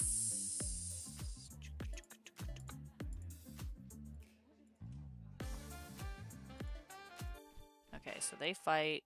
I get hit in the head. He's there. We're friends. Yes. I'm not that good at art. We become friends. We'll just take his hand this time. His nervous smile melts into a genuine and happier one before he leads the both of you away from the school's gate and the streets. Okay, so... Okay, I don't think that makes much of a difference. Hug him. We're not going to kiss him this time. Maybe he'll live. You didn't feel as bad as before, but your vessel is not completely empty yet. Somehow, just looking at Crow at the comfort he brought you made you want to bask in it longer until you were sure you had no tears left to shed. Leaning down once more, you bury your face in the crook of his neck and his arms instinctively wrap around you, his hug warm and soothing as he waits for you to gather your thoughts. Crow rubs circles on your back, a silent way of telling you that he was there, you were not alone, and that he'd be there whenever you needed him. He didn't say a word, understanding that you needed silence more than anything right now. You couldn't thank him enough for always knowing what you needed. Okay, you have no idea exactly how long you remained in that embrace while lying down on the grass, but you feel a lot better that you're ready to get back up to your feet. You pull away, meeting Crow's eyes that seem to ask after your well-being. Fixing his collar, he turns to you. Are you good to go? You could read just that from his gaze. You nod slightly, and it is only then that Crow completely releases you from his embrace, helping you sit up before he dusts off the grass that stuck to his shirt. He gives you a once-over and gently swats away the leaves and... Okay, I think this is all the same. No. You get up and Crow retrieves his bag, almost forgotten by the tree. He looks back at you and takes your hand silently. It was time to go. It was time to leave this magical place. You look at the stars and how brightly they shone. You gave the sky one last glance before turning away, hand clasped tightly around Crow's as you let him lead you home.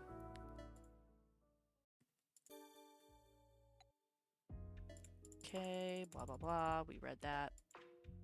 Oh. This is new. The sun setting by the horizon colors of the grassy field into a deep golden orange as the wind made some strands of hair brush across your face. Your ever-beloved home, the tall grass, the fresh air, the various farm animals that you and your family raised since you were but a mere child. You can't even imagine what was happening before you right now as a group of people came while they talked with your father, your only family member left. You see the distress in your father's eyes as he tries his best to negotiate with the people before him. The desperation in his voice, the sweat running down his neck as he moves around his hand, gesturing this and that. Please, just give me more time. I promise I can pay up. This is all we have left. I don't know where else to go if we lose this farmland. We've given you enough chances already, Mr. Scratch. If you don't pay up your debt, we will take your land. Oh. Okay.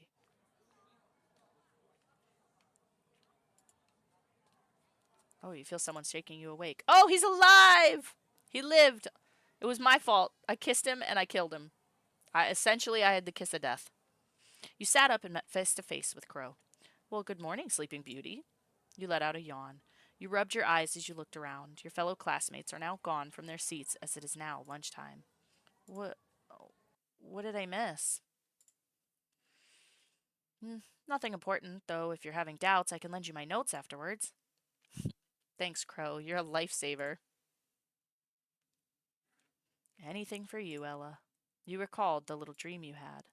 You quickly shake it off as you let out a stretch, popping a few joints before you got up and went out of your classroom with Crow in tow. You met up with your group of friends, seeing Daryl with Geo and Crow waiting by the lockers, Brittany coming along behind them, and Jess. You waved at them. Good news to you all. Regards, Daryl. How was class?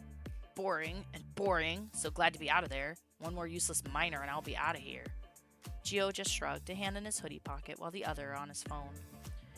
We got to at least do something in our major today, though, which I'm glad about. More papers, but it was at least something. Enough about papers, so how about the Halloween party? Any idea for a costume yet? As they talked with each other, the corner of your eye, you noticed a familiar figure. Oh, who's this? It was Soul. He came out of a classroom and another person came afterwards behind him, seemingly bored of his mind. Call Soul over. This might be a poor decision. I should probably save more.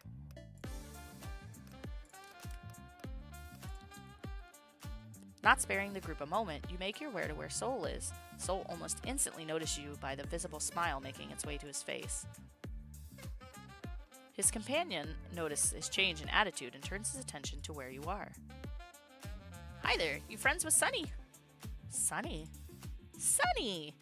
He pats Soul at the back, causing the taller male to jerk slightly forward. Soul gives him an irritated look, observing the way his face is slowly turning red.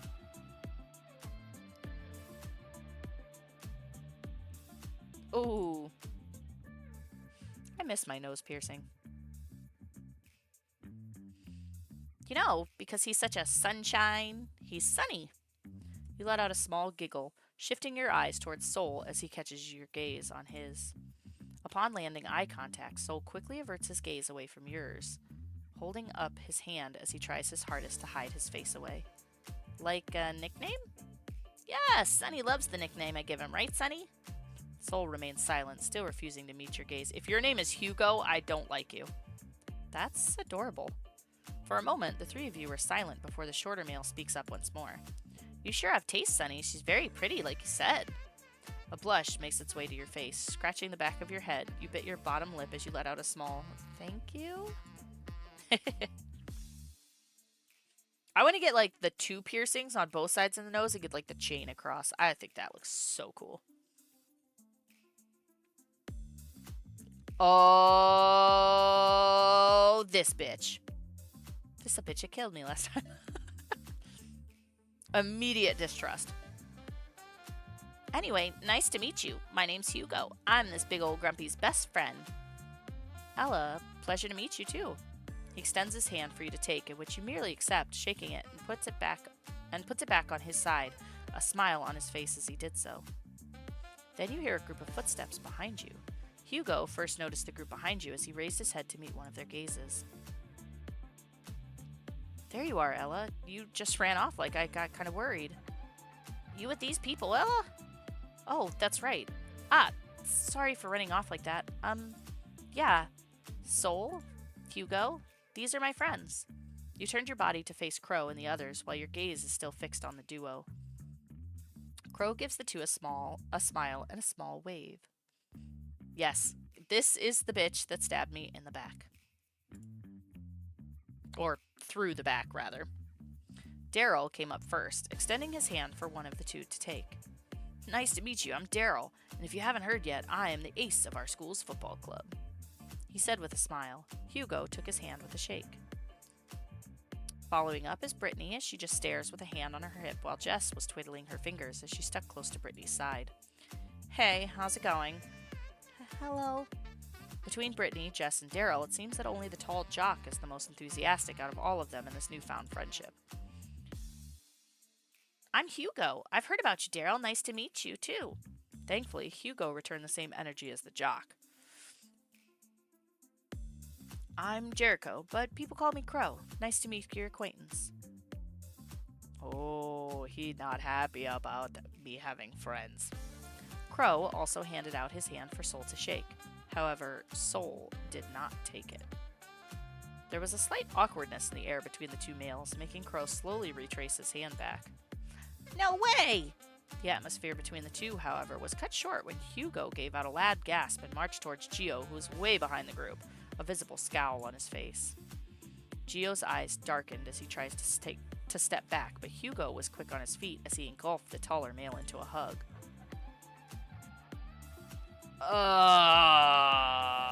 Excuse me?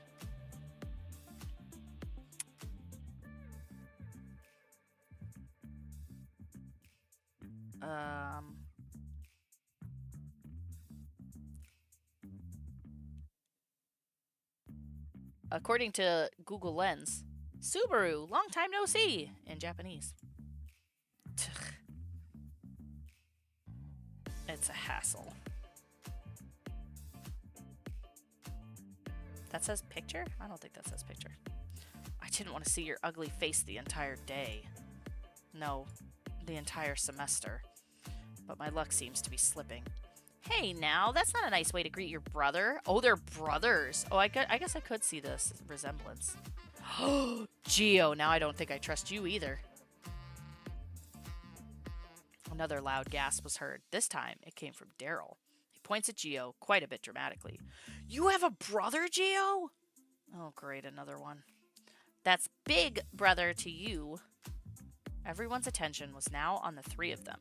Brittany, seemingly amused by Gio's newfound dilemma. Crow just chuckled while Jess was surprised as well. Oh, right. Hugo started, finally letting go of Gio, the said male cursing under his breath as he composed himself and fixed his now ruffled hair as he walked towards you. We were actually going up to the rooftop for lunch today. We were hoping that you would like to come with us, he says, now standing beside Soul. Soul looks at you with anticipation. You...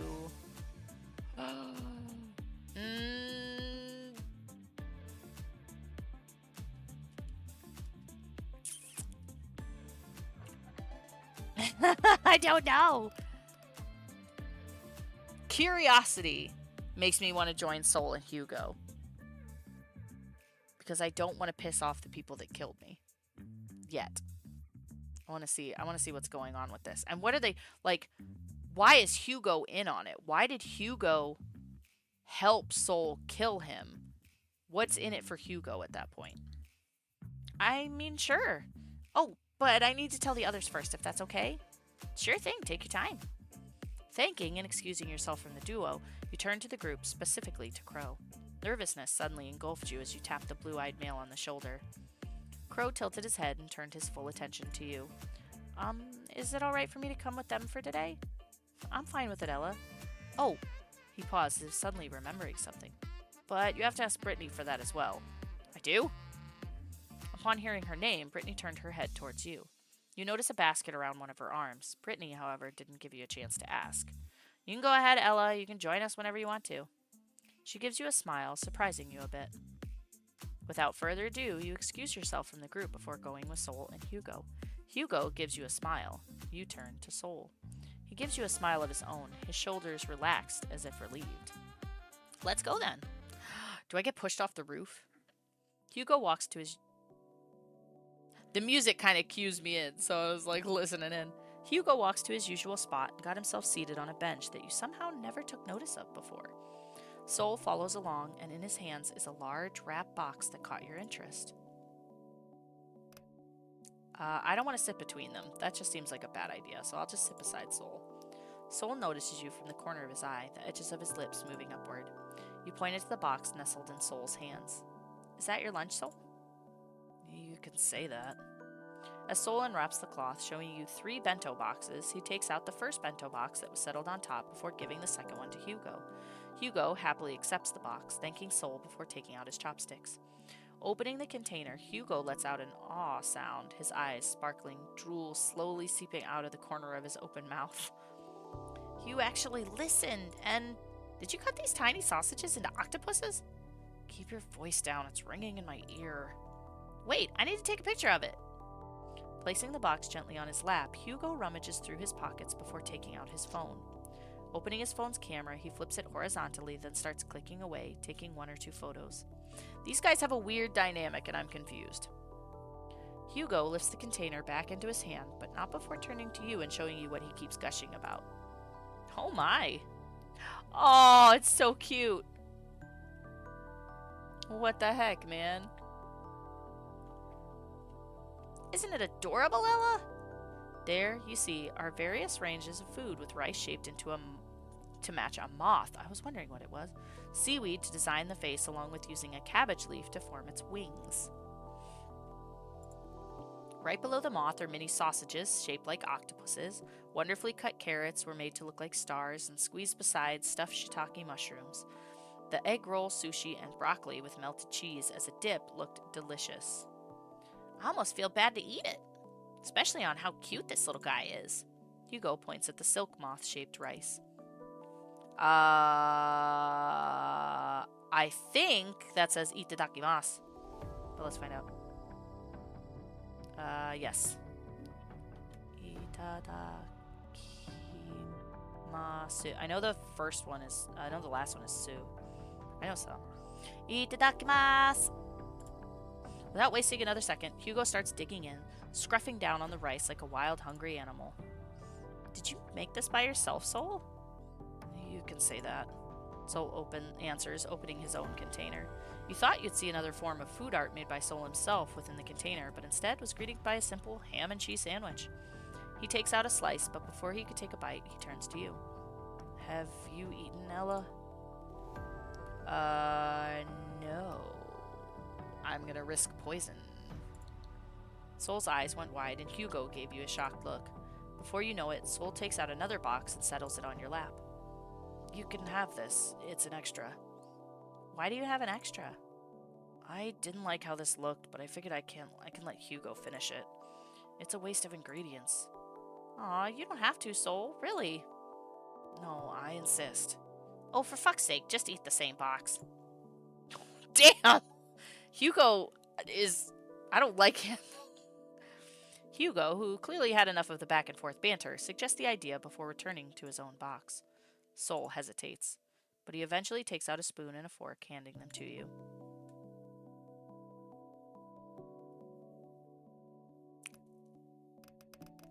I kind of want to tease him, because that's like the flirty thing to do. Am I gonna flirt with the guy who... Well, he didn't kill me. His friend killed me, to be fair. He's just a crazy stalker. I'm glad these have so many save options. You decline his offer of the utensils, and he raises a brow in confusion. You don't want the fork? Or do you prefer the spoon? I have chopsticks if you want. No, nothing of the sort. Then what is it? I want you to feed me. Okay, yeah, I really am putting it on heavy for the person who killed my boyfriend last game. Soul's breath hitched. His face went bright red at your wild suggestion. Hugo gives you both... He is so unimpressed. He's like, these bitches. Hugo gives you both a side eye. Your proclamation was enough for him to actually stop eating, shooting you both a judgmental look as if saying, really? Right in front of my bento box? Really? Right in front of my salad? He scoots a bit away from the two of you, not wanting to be part of your little fiasco as he returns to his meal. Soul, however, was nervous for a bit, his eyes still transfixed on yours. Still couldn't believe what you asked from him. Are you gonna keep staring at her or what? Shut up. I'll feed her. Soul takes the spoon in his hand, a little bit too harshly, and scoops out some rice and a piece of the sausage, his whole face turning red to the point it reaches to the tips of his ears. With a shaky hand, he lifts the spoon for you to take. You took a bite and chewed. The mixture of flavors, how the rice remains warm and fluffy, and the sausage's savory taste helps balance it out, sends a tingling feeling down your spine from your mouth. That's actually poison. It's amazing. It's delicious. Soul, this is really good. Hugo nods along with you with gusto, food stuffed on one cheek like a hamster. I know, right? You'd honestly be surprised. Soul, you'd make a great house husband. Soul's eyes widen. I'm gonna lay it on thick, knowing that this guy is obsessed with me and willing to kill somebody over it. Soul's eyes widened at your declaration. You really think so? I really do think so. Wait, hold on a minute. He said something that skipped it. Do you want to get... I swear that says, do you want to get married to me? It does. It says, do you want to get married to me? But it cuts it off so fast so they don't want you to read that. Soul is definitely house husband material, Ella. He can cook, he can clean, he can do anything. I'd rather not be your own personal butler. That was a compliment. The two banter, but you couldn't help looking at Soul and the way his eyes sparkle. They almost remind you of bright fireworks during the New Year. Soul then went quiet, his gaze lost in thought. This caught your attention, tilting your head to the side as you called out his name. Soul? You okay there? What? Oh, I'm fine, Ella. Perfectly fine. But there was hesitation in his voice. Like him. You said something, Soul? He clears his throat, his back straightened, and his eyes closed. That person. The one with braids? Person? Does he mean Crow? You mean Crow? For a split second, his gaze darkens. Yeah. Him. Can I ask you something? This confused you a bit. What made him interested all of a sudden? And towards Crow, nonetheless. If I tell him that I like Crow, that's a death for Crow. Guaranteed. 100%. Maybe he would like to know more about him? Crow is known to be very friendly. Sure. What is it you'd like to ask me? Do you Like him? Your heart drops and you nearly choked on your own spit.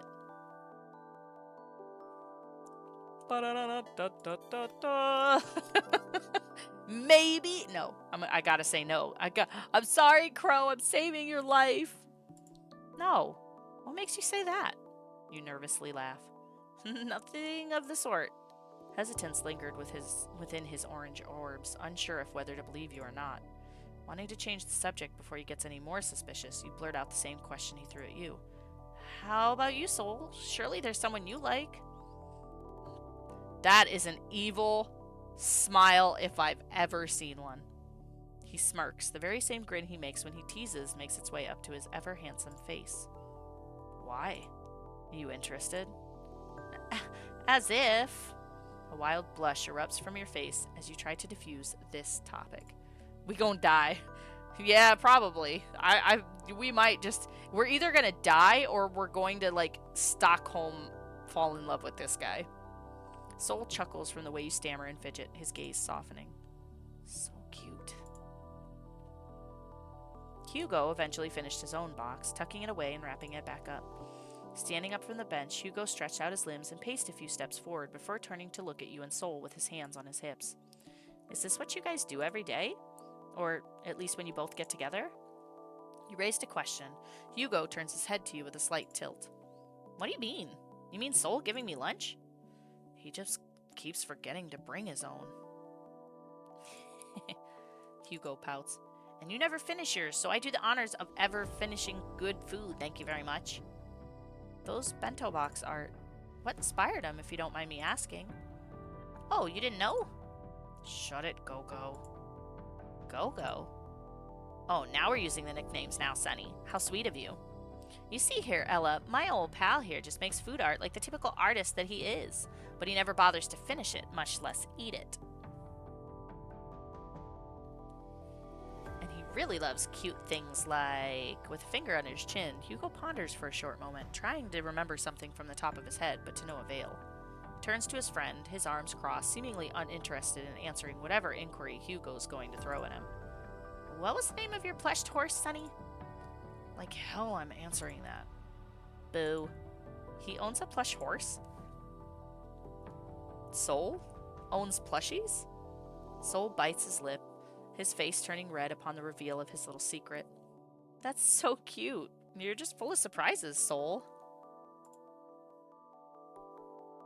The hash slinging, the slash slinging. I have made a bento box once before. It was nowhere near that pretty, though. His bento box was beautiful. He says nothing as he fixes his choker. The red blush tinting his face makes its way to the tip of his ears. But appreciates your compliment nonetheless.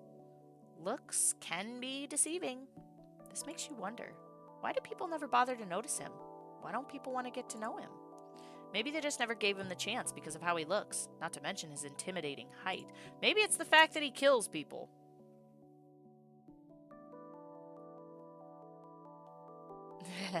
Yeah, they're pretty tiny.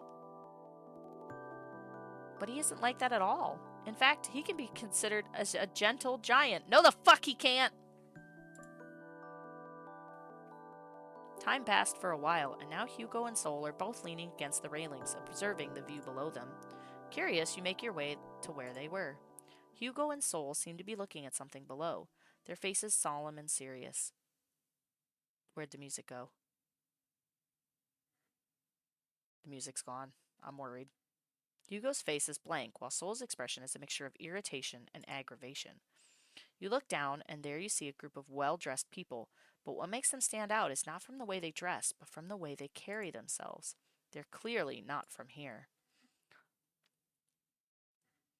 But the school's logo on their uniforms' chest pockets say otherwise. They look so fancy. They look rich. Dangerous. You couldn't help but hold your gaze on the tallest one in the group, an adult man. You're guessing that he must be a staff member, maybe a teacher? But what sticks out about him is the eye patch on his face and a large scar behind it. It sends shivers down your spine. High-class mugs. Soul exclaims, pure disgust coating his tone, not hiding it a single bit as he pulls away from the railings and returns to the benches where you were last. High class? Ah, you don't know about the hierarchy, Ella? No, not that I'm aware of. This is the first time I've ever heard of it. How come I have never heard or seen one of them throughout my school years here? Hugo lets out a low chuckle, his attention still on the group below him. Then his gaze darkened.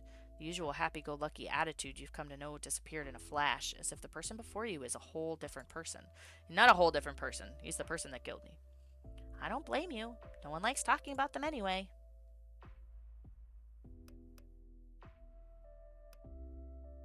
High class. He sends a chilling glare down at the group below. This school building isn't actually the real thing. Wait, what? But the school map clearly says that the address is... That's where they actually fool you. You might think you got it right, but we are sorted based on our background. The real school building? Way farther than where we are, and their campus is 10 times bigger and better. They get proper classes, have better equipment. Everything is just better. Here, we only get the short end of the stick. The afterthought, if you will. If I have to guess, the well-off are in the main building? That's right. Son of a duke. Daughter of a businessman. Heck, as long as you're rich, you're in. Your chances for having better education rest there. If you're a part of the high class, then you'll have a better chance of having a successful and stable life. But don't we have students here who are, like, super rich? You recall Crow introducing you to Jess, her being a daughter of a family owning a large company. But how come she's not part of the high class? There are some who ended up shifting down and moved to our building. Either they failed a class or got a violation. They didn't want that type of stain on their reputation, so they sent him here. Of course, some didn't appreciate that. They see us as someone lower than them, hence... Hugo glances back at Soul, the said male now busying himself with his sketchpad. A soft look flashed in his eyes, like how a mother would worry over their child. There, you understood something. Oh. They have to fight the weak to feel something, huh? They sound like nothing but bullies. How come someone didn't step up to complain? Hugo laughs at your words as if you told him the best joke of his life. He shakes his head in disagreement. If only it was that easy. His laughter dies down, his expression back to being solemn as he scratches the back of his head. Actually, Ella, in this city, no one really gives a shit. Money is the only thing revolving around this city. You got no cash, you're done for. Which is why people like us, turns to look at you dead in the eyes, are desperate to get into the higher class. If you so dare complain... He pauses, contemplating on the next set of words he's going to say, his mouth opening and closing like a guppy out of water. Instead, he gives you a warning look. His sky-blue eyes that once reminded you of summer skies are now cold like sharp icicles about to pierce you. You're better off dead. With one last look below, Hugo lets out a sigh as he turns to look somewhere else, trying to shove away the thoughts clouding his mind. But that's the sad reality here. The attention is good, great even. Your chances to get a stable life and even have a knock to stardom is high once you're part of the high class, much less graduate there. How come I've never heard of the hierarchy before? It's like a hidden thing, but that's what we call it. This school, no, the entire city, it's like a fighting pit. Whoever is the most powerful has a better chance in living a good life here. People come to this school to gain a second chance in life, but to achieve that, you have to make yourself well known. Make them think you're worth their time. If not, you're on your own. Okay. This city is corrupted, he mutters under his breath. Which makes me question, Ella. How were you able to get in the city? No, the better question is, why did you enroll in this school, if you don't mind me asking, that is? You're clearly not from here. Your eyes widen at the words that the well-dressed man said. No, I refuse. Ella, I thought I told you to stay inside. You're not taking this farm, my home. You cut your father's words off, marching towards the tall man with loud and heavy footsteps. The tall man, however, raised a brow at you, raising his hand to halt his men. His deep magenta eyes then turned to look straight in your eyes. It sent a chill down your spine. Wow, he dressed fancy. Whoa, a bit feisty seeing that this is our first time meeting, right? Let me introduce myself first. My name is... but you can call me Mr. Z. And as for our little agenda, how about this, little lamb? If you manage to pay off your debt for the next 5 years, I'll let you off the hook and let you keep your land. 5 years? You can handle that. Maybe working 3 jobs would do it for you. Ah. He tuts, waving a finger in front of your face. He looks down at you, reminding you of your place, a mischievous smile appearing on his handsome features. But I have some conditions you need to meet. His name is... I don't know. How else do you pronounce that? You went silent. Your heart starts pounding in your chest as you kept eye contact with his sharp magenta orbs. I want you to stay in the city. The city? Well, we can't even afford to take her to college. What more moving in the city? Your father interrupts the man mid-sentence. The man merely gives your father a side glance, making the old man freeze on his feet before returning his gaze back to you. No need to worry, she'll be under my jurisdiction, of course. I'll provide for her education and accommodation. Suddenly, he burst out in laughter, throwing his head back a bit as if he just heard a very funny joke. See, I'm not that cruel. Wouldn't you agree, Ella? But just like I said before, I want you to pay off your debt. Land doesn't come in cheap, darling. And I've been very patient with how long this land's payment been postponed. A sudden jerk on your collar made your heart jump, his face now mere inches away from yours, his brow furrowed in anger and filled with spite. Ella! Not one step, old man! He screams at your father, not sparing him a glance as he kept his hold on your collar. You try to claw his hands away from it, but to no avail, seeing that you are losing more air the more you struggle. Listen here, punk. I don't care what kind of method you're going to do in order to make money. A dark smile appeared on his face, and it sends a shiver down your spine. Being a good citizen and get a part-time job like the rest, or whore yourself out in strip clubs. Legal or illegal, I don't fucking care, as long as you reach the amount. If not, well, you can say goodbye to your little farmland. He says that, but there was a gleam in his eye that is telling you that that's not all. Letting go of your collar, he steps back as you greedily take in the air that you lost, tears making its way towards your eyes, threatening to drop. So, little fawn, what's it gonna be? You bit the bottom of your lip. You turned to look at your father. His eyes were clearly telling you to decline. You didn't want to comply to this man's word, much less take his offer. You think he might throw you another form of debt for letting him fund you to go to the city. There was something about this man that screams dangerous. Is it the leopard print? But you were too desperate to not lose your home. Your only home. Tick-tock, sweet thing, I haven't got all day. The tall man's gaze still fixed on you, waiting for your answer. Do you accept? You recall the dream you had this morning. Felt as if it happened yesterday. Despite the events that happened nearly 4 years ago, you're still being haunted by the deal of the tall man. It's been 4 years? I got 1 year to make a bunch of money? Have I made any yet? Hugo observes the way your face hardened, the way your eyebrows arched and dropped, and a drop of sweat dropping amidst the cool autumn wind. There, he understood. Let me guess. Something you can't avoid? I honestly don't know. My father never really disclosed as to why we were in debt, but I was so desperate to not lose my only home. I need to make it up to the higher class no matter what. 3 jobs isn't cutting off the way I want it to be. I'm running out of time. This is my last year in this cursed university, and I'm barely making any progress. Hugo's gaze remains on your figure. You realize you haven't answered his question yet. My family owns a farm in the south. You finally speak, making Hugo perk up his eyebrows in curiosity. What sort of farm does your family have? Oh, well, we have some wheat fields, and we tend to animals such as cows and horses. Horses? Bet Sol's gonna love that place. That sounds nice. I'd love to be out of the city once in a while. You gave him a small smile. Yeah, some might say it's boring, but it's not. You get to pet horses and cows. Well, you should really invite me or even Sol over then, if ever.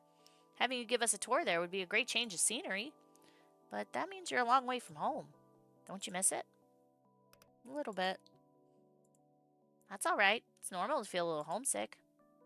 I heard great things about this city. About this school. Hugo. I mean, do you expect manners from the murderer? Let's be real here. Hugo remained quiet, listening to you as you went on. If I can manage to come on top and maybe part of the higher class like you said, then I can maybe save my family's farm. Crossing his arms, he says nothing as he looks at you one last time before letting out an endearing chuckle. You remind me of her. Like her? Ah, I'm rambling. Don't mind me. Having caught red-handed, he waves his hands around in slight panic, his face now red as a cherry. You tilt your head in confusion. Just then, you felt a presence behind you. Turning around, you're met with Sol. His glare is stingy and directed at Hugo. The shorter male, however, didn't mind it, probably used to it. It's almost time. We should head back. All right, all right. With nothing else to do, the three of you left the rooftop. You take one step down, looking up and ready to converse with Sol and Hugo when you suddenly lose your footing. Ella! Whoa, you alright there, Ella? Yeah, thanks, Sol.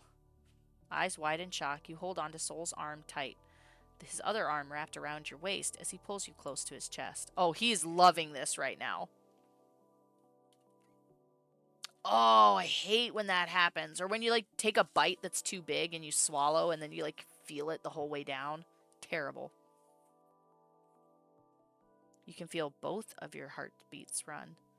Pulling away, you steady your footing, observing the stairs, cursing at how weirdly formed it is.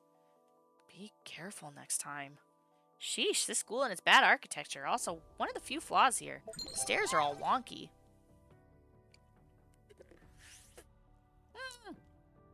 I'm drinking. I'm drinking. Water. Not really. It's Sprite. That's very watered down.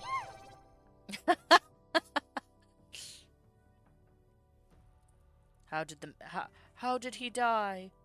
Queso-induced death. Choked to death on nachos. It's also why it's forbidden to go up here. We're troublemakers, though. Ain't that the fucking truth? Hugo lets out a cocky grin, then goes down the stairs with much ease as if it's nothing to him. What a fucking menace. Turning to Sol, you grab hold of his shoulder.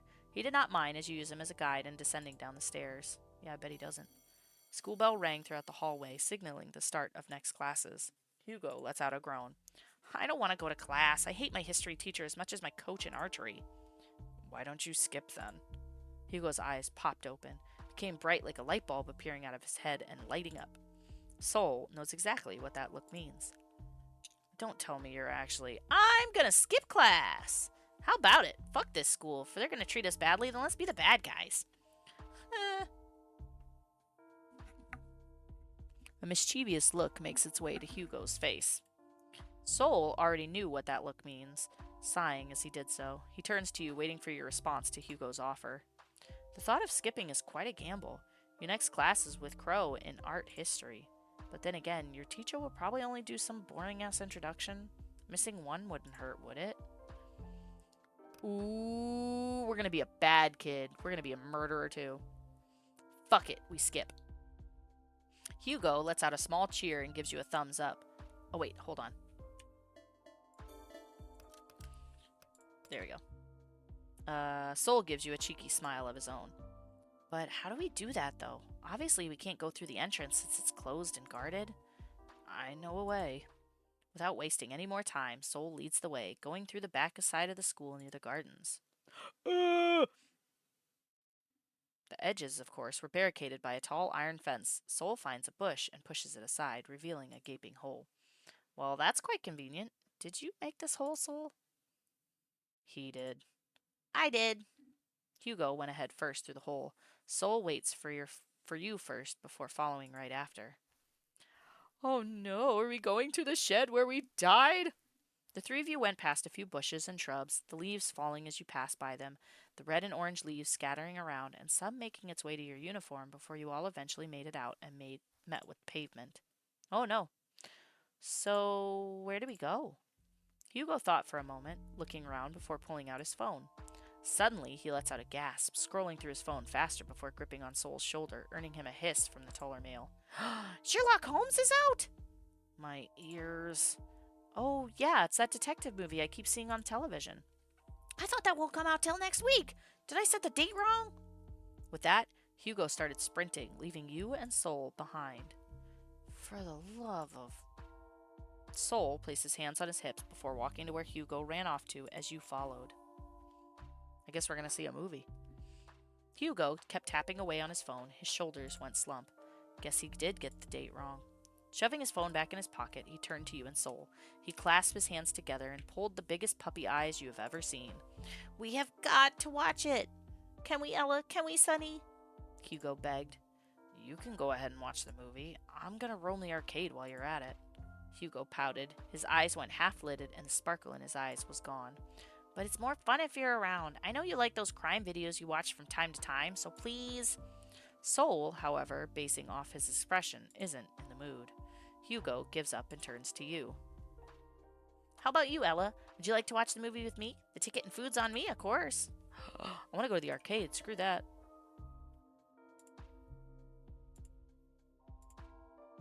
What the? Oh, that's autosave. That's quick save. Okay, there we go. I was very confused for a minute. I was like, I didn't save there. I want to go to the arcade.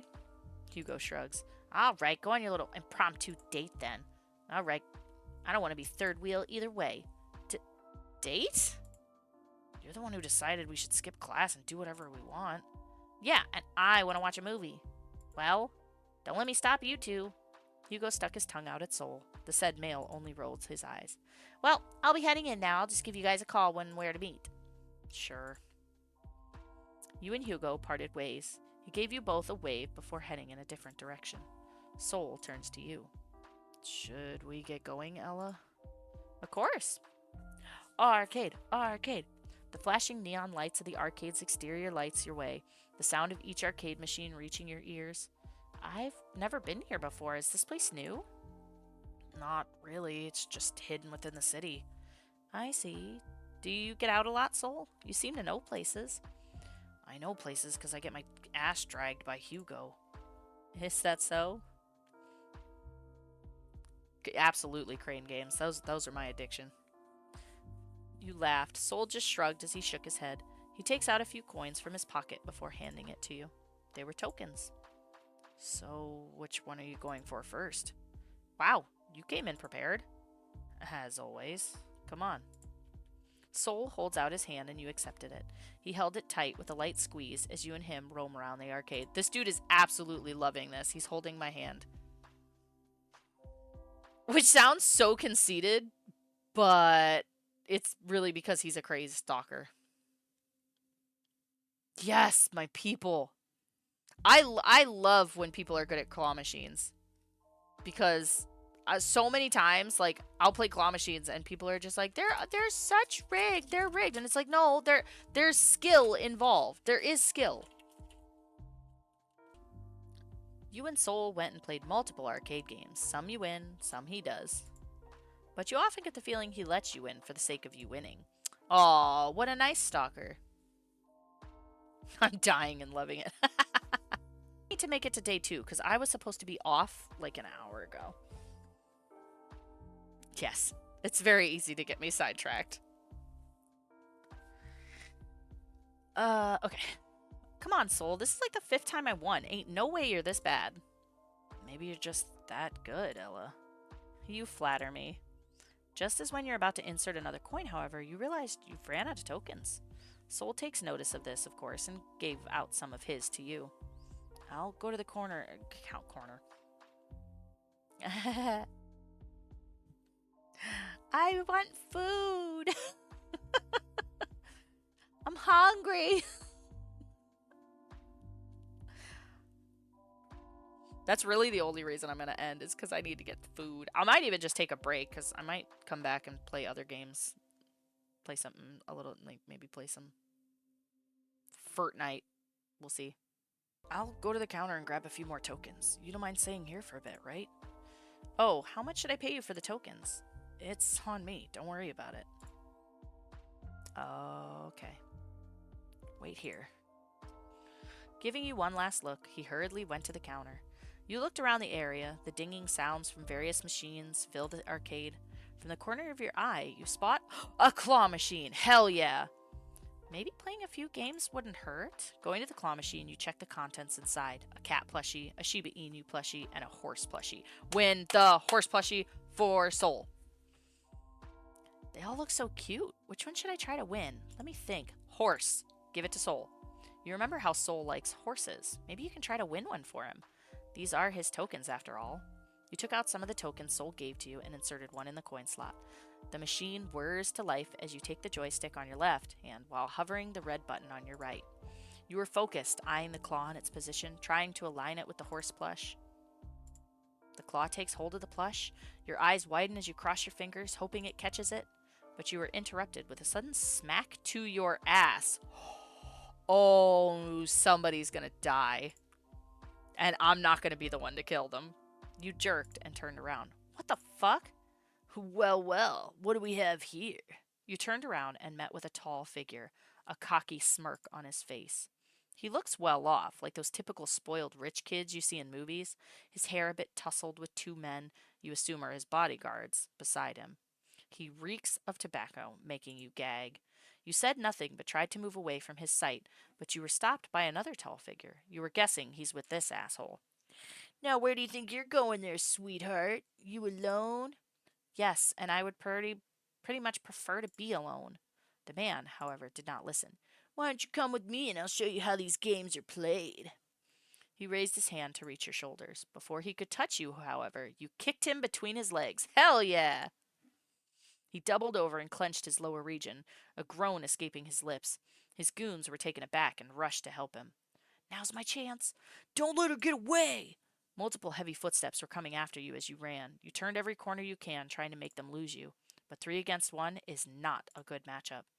Anyone, please, someone help me! You pleaded, but the multiple sound effects and music from each machine within the arcade drowns your pleas. You cursed under your breath as you focused on running. All you can think about at that moment is to get out. You manage to get out of the arcade, but you can still clearly hear the man and his goons around on your tail. You looked around and you found a few toilet stalls. You rushed towards it and got in a stall, hurriedly opening and locking it as soon as you got in. The place stinks, but you didn't give it another thought as the beating of your heart rings through your ears, tears filling up the corner of your eyes. You hear footsteps. Find her! The man's voice echoed. You try to think of something, and you thought of calling Soul. You quickly took out your phone. No signal. Are you for real right now? You can hear how aggressive they tore open each stall. They creep closer and closer to where you are. Anyone, please? Here you are. No, please. Instead of a girl, it was the machine. It was him as soon as he saw the HoloLive figures. You've been a very bad girl, but don't worry, you can make it up to me by doing me a favor. Fuck you and your favors. I've been kind to you, but it seems you want to do it the hard way. He forcefully grabbed the edge of your uniform. Your eyes went wide as your fingers went cold. You quickly grab a hold of his wrist as you try to push him away. Whoa, he's too strong. Soul, this would be a great time for you to come back. He forcefully lifts up your uniform, revealing your stomach to him. You're gonna give me a good time, little darling. Boys, hold her down. Fuck off! Let me go! The tears that were hanging by finally fell down your cheeks as you tried to stop him from going any further. The 2 large men with him held you down as you try and struggle, but to no avail. Your vision is slowly being blinded by the hot tears that were filling up. It's no use. His grip is too strong, and there's no one near to hear me. You closed your eyes shut. Please just end quickly. What? Oh, we didn't get to see what he said. Judging from the impact, the man's body was jerked off of you as he was thrown to the side. You hear flesh heating flesh. And another one.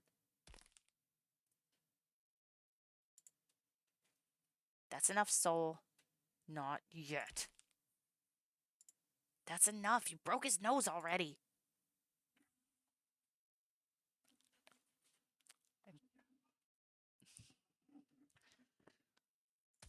Soul. Soul's gonna kill this man. That's enough. Ella needs your help. At the mention of your name, the familiar reddish-orange eyes went wide open before turning to you.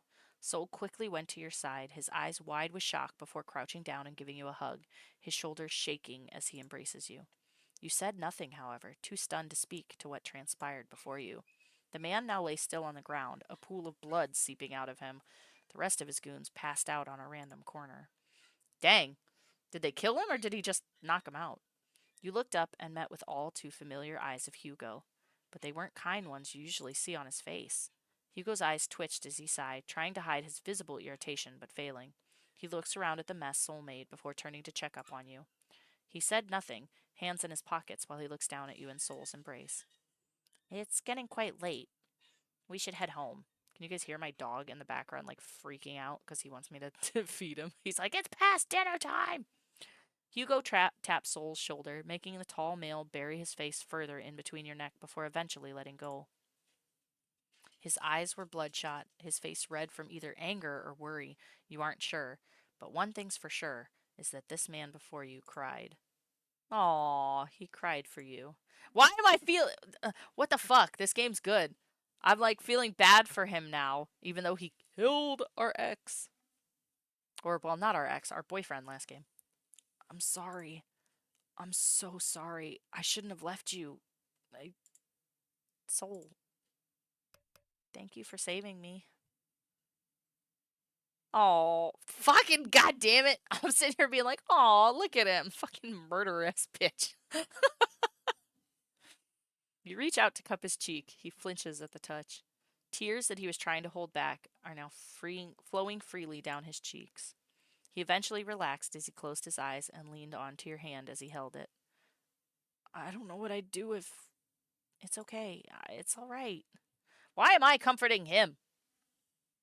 Here, beside you, Hugo extended his hand for you to take. You notice on his other hand is the same horse plush you tried to win back in the crane game. You took Hugo's hand as he helped you get up. Soul stands as well, but backs away from you a few steps. We should head back home. It's quite late after all. Both you and Soul didn't say anything, but nod along. Hugo gives both of you a smile before walking away. Soul kept a firm hold of your hand, seemingly afraid to let you go. Hugo lets out a sigh. I guess we can't get in that arcade anymore. Those guys must come back to teach us a lesson. If they ever come back, I'll give them more than just a broken nose. You're pretty scary right now, Soul. Good. I'd like to keep it that way. Hugo shakes his head. He rummaged through his pockets before handing Soul something. You didn't quite see what it was, but judging on the scowl on Soul's face, he doesn't like it. I told you these don't work anymore. It's because you aren't taking it, you fool. Now take it tonight. Soul grumbled like a child who got scolded before taking whatever Hugo gave to him and tucked it in his pocket. He's probably on something, at least he should be. Anyway, your place is just around this corner. You should head back as soon as possible. I'll be taking Ella home. Soul's eyes narrowed. He went from holding your hand to wrapping his arm around yours in a possessive manner as he leaned closer and glared at Hugo. No, I can walk her home. Clearly, you're not in a good condition to fight again. I can fight again. There was something in Hugo's eyes that made your blood run cold. The usual happy-go-lucky expression he had on his face was gone. You take a look back at Soul, noticing how unfazed he seemed, as if challenging Hugo. Save! I kind of want Soul to walk me home. Both of them looked at you in surprise. Hugo seemed to disapprove of your choice, while Soul's whole demeanor shifted from shocked to cocky as he slowly turned his head to his shorter friend. You heard her. Hugo, I can handle this. I can walk Ella home. Ella trusts me. I want you to trust me too. I might be getting murdered somehow. Does this man have, like, hallucinations or something? Hugo looks at his friend in wild disbelief, almost as if offended by what Soul said. You took notice of the way his fist tightened, causing his veins to bulge out from the force he exerted. Eventually, he gives up with a sigh. Hugo turns to you. If it's fine for you, Ella, then I can't force you. The shorter male didn't say anything afterwards. He then turned on his heel. Hugo walks away. You and Soul stare at his back until his figure becomes smaller and the light post no longer illuminates the path that he walked on. He didn't need to be harsh about it. Soul just shook his head. Rubbing the redness away from his eyes, he responds. No, he has the very right to. But this isn't about him right now. Soul's attention then turned to you. He takes your hand and wraps his fingers around yours with a smile on his face. He looks happy. What matters is that you're here with me right now. Shall we get going?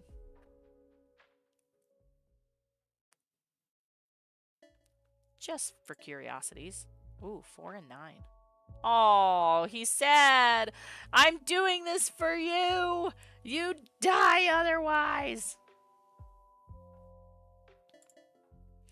Please excuse the place's condition right now. I didn't expect a visitor to come this evening, you said with a bit of a chuckle, rubbing the back of your head as you welcomed Soul inside your apartment. I don't mind. Soul eventually takes a step inside your apartment, but did not go any step further and remained by the door. Soul's figure was a bit stiff as he lingered by the entrance. Maybe he needs some convincing that it's all right to come in? Taking hold of Soul's hands, you led him to the living room and made him sit on the couch. Upon taking his seat, Soul placed down the horse plush you won for him on the table beside him. His whole demeanor, however, still remained rigid. You don't need to be so stiff, Soul. Just make yourself at home. Sorry, I'm just not used to being in other people's spaces, much less their homes. Really? Not even Hugo's? Soul just shakes his head, and you begin to ponder. However, your train of thought was cut short when Soul started flexing his knuckles. That's right. Stop what you're doing and wait here. I'll go grab the medical kit. And don't you even dare strain your fists any further. You don't really have to do all of this, Ella. You tutted, placing your hands on your hips. My house, my rules. Plus, I did insist on treating your wounds. Soul didn't say anything, but just let his hands relax. He still looked stiff, but through your words, he loosened his shoulders just a tad bit. You hurriedly ran to your room and into the bathroom connected to it and took the first aid kit before returning to the living room. Once you returned, you took the empty space right beside Soul. Hands. You say that like I'm some sort of dog. Despite his remark, he did as you told him and showed him his hands. Taking his hands in yours, your eyes furrowed at the gash and a few blisters adorned on his pale knuckles. Taking a disinfectant and a piece of cotton from the kit, you lightly dabbed the formula on the cotton. This might sting a bit. Soul didn't say anything. Taking it as a sign to proceed, you gently dabbed the cotton on the bruises on his knuckles, earning a few hisses here and there from him. You did the same to his other hand, but this time he was silent, seemingly used to the stinging pain. After disinfecting the wounds, you took out some gauze bandages and wrapped it around his knuckles. You were busy wrapping the bandages that you failed to notice how he kept looking at you while you were patching him up. You only realized this when you finished wrapping his hands. You looked up and your eyes met with his reddish-orange orbs. Orbs that reminded you of summer daisies of a rare breed. I constantly have something to compare his eyes to. Every time. But the word summer doesn't really quite fit him. Instead, he reminds you of the harsh and cold winds of fall. Despite his icy exterior, he has shown you nothing but warmth, like a fuzzy scarf to shield you from the freezing autumn winds. He hasn't let go of his hands from yours yet. Alright, full send into crazy. Kiss his knuckles. You have no idea what made you do what you did next, but you raised his hands in yours and pressed your lips on his bandaged knuckles. He did not jerk his hand away, but the look of pure shock was displayed on his face. His face went red while his eyes grew wide like saucers. Soul lets out a low and nervous cough, tilting his head to the side in a shy manner. I'm not a kid anymore, you know. But it makes you feel better, right? You let out a chuckle. His silence was enough of a confirmation. You eventually let go of his hands, and he pouted when you did. You stood up from the couch, your gaze lingers on his sitting figure. Do you need anything else, Soul? Cup of water, perhaps? No, there's no need. Aw, come on, Sonny. A brow raised with mild curiosity at the familiar nickname you uttered. Sonny? Yeah, Sonny. There was a slight pause. The air was still. You felt nervousness starting to crawl up your skin. You rubbed the back of your neck. Sorry, I guess that's quite too bold of me to casually give you a nickname all of a sudden. No, it's just that I'm used to hearing that from Hugo's mouth. Well, only from Hugo. How about calling me something else? You don't mind a nickname? If Hugo's going to give me one, why not you? Give him a nickname. Give Soul a nickname. The last name you input will be the nickname used if you pressed enter. Ooh, it probably has to be something to do with his eyes.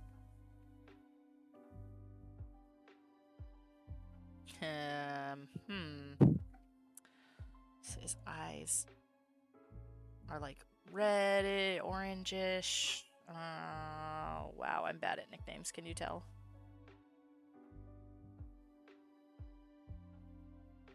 I don't want to call him Sunny.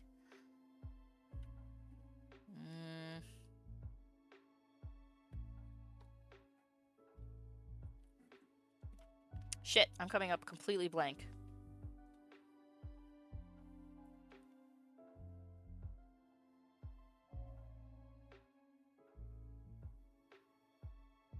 I'm gonna call him Hero because he saved us. Hero? Yes, Hero. Quite fitting for someone like you, huh? That's terrible. That's terrible. Hold on. That was bad. Nah.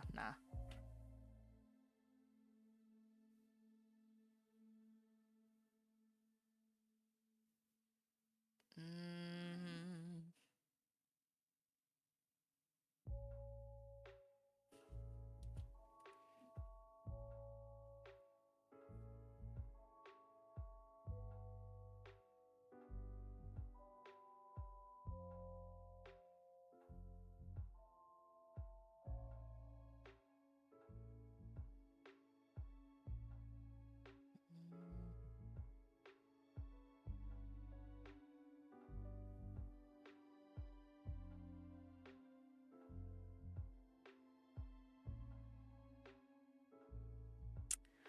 Dang, I am...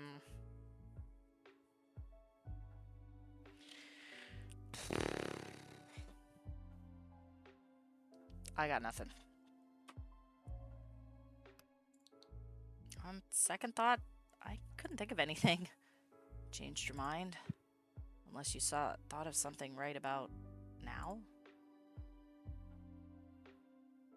Does he want me to give him a nickname? Let's hear it then. Yeah, he does. He wants me to give him a nickname.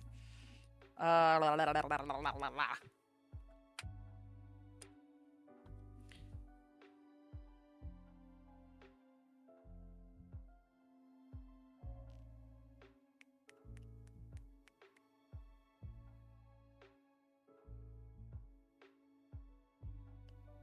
fuck it.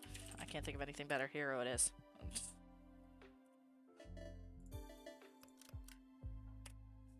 Hero? Yeah, Hero. Quite fitting for someone like you, huh? You nudge and wink at him. Soul merely smiles and shakes his head. He looks up at you and admires your face. Sure, Ella. You can call me Hero whenever you'd like. Now that's done. With a hand over his heart, he gives you a knowing look, gaze serious as if he's about to make a vow. Let me repay your kindness, Ella.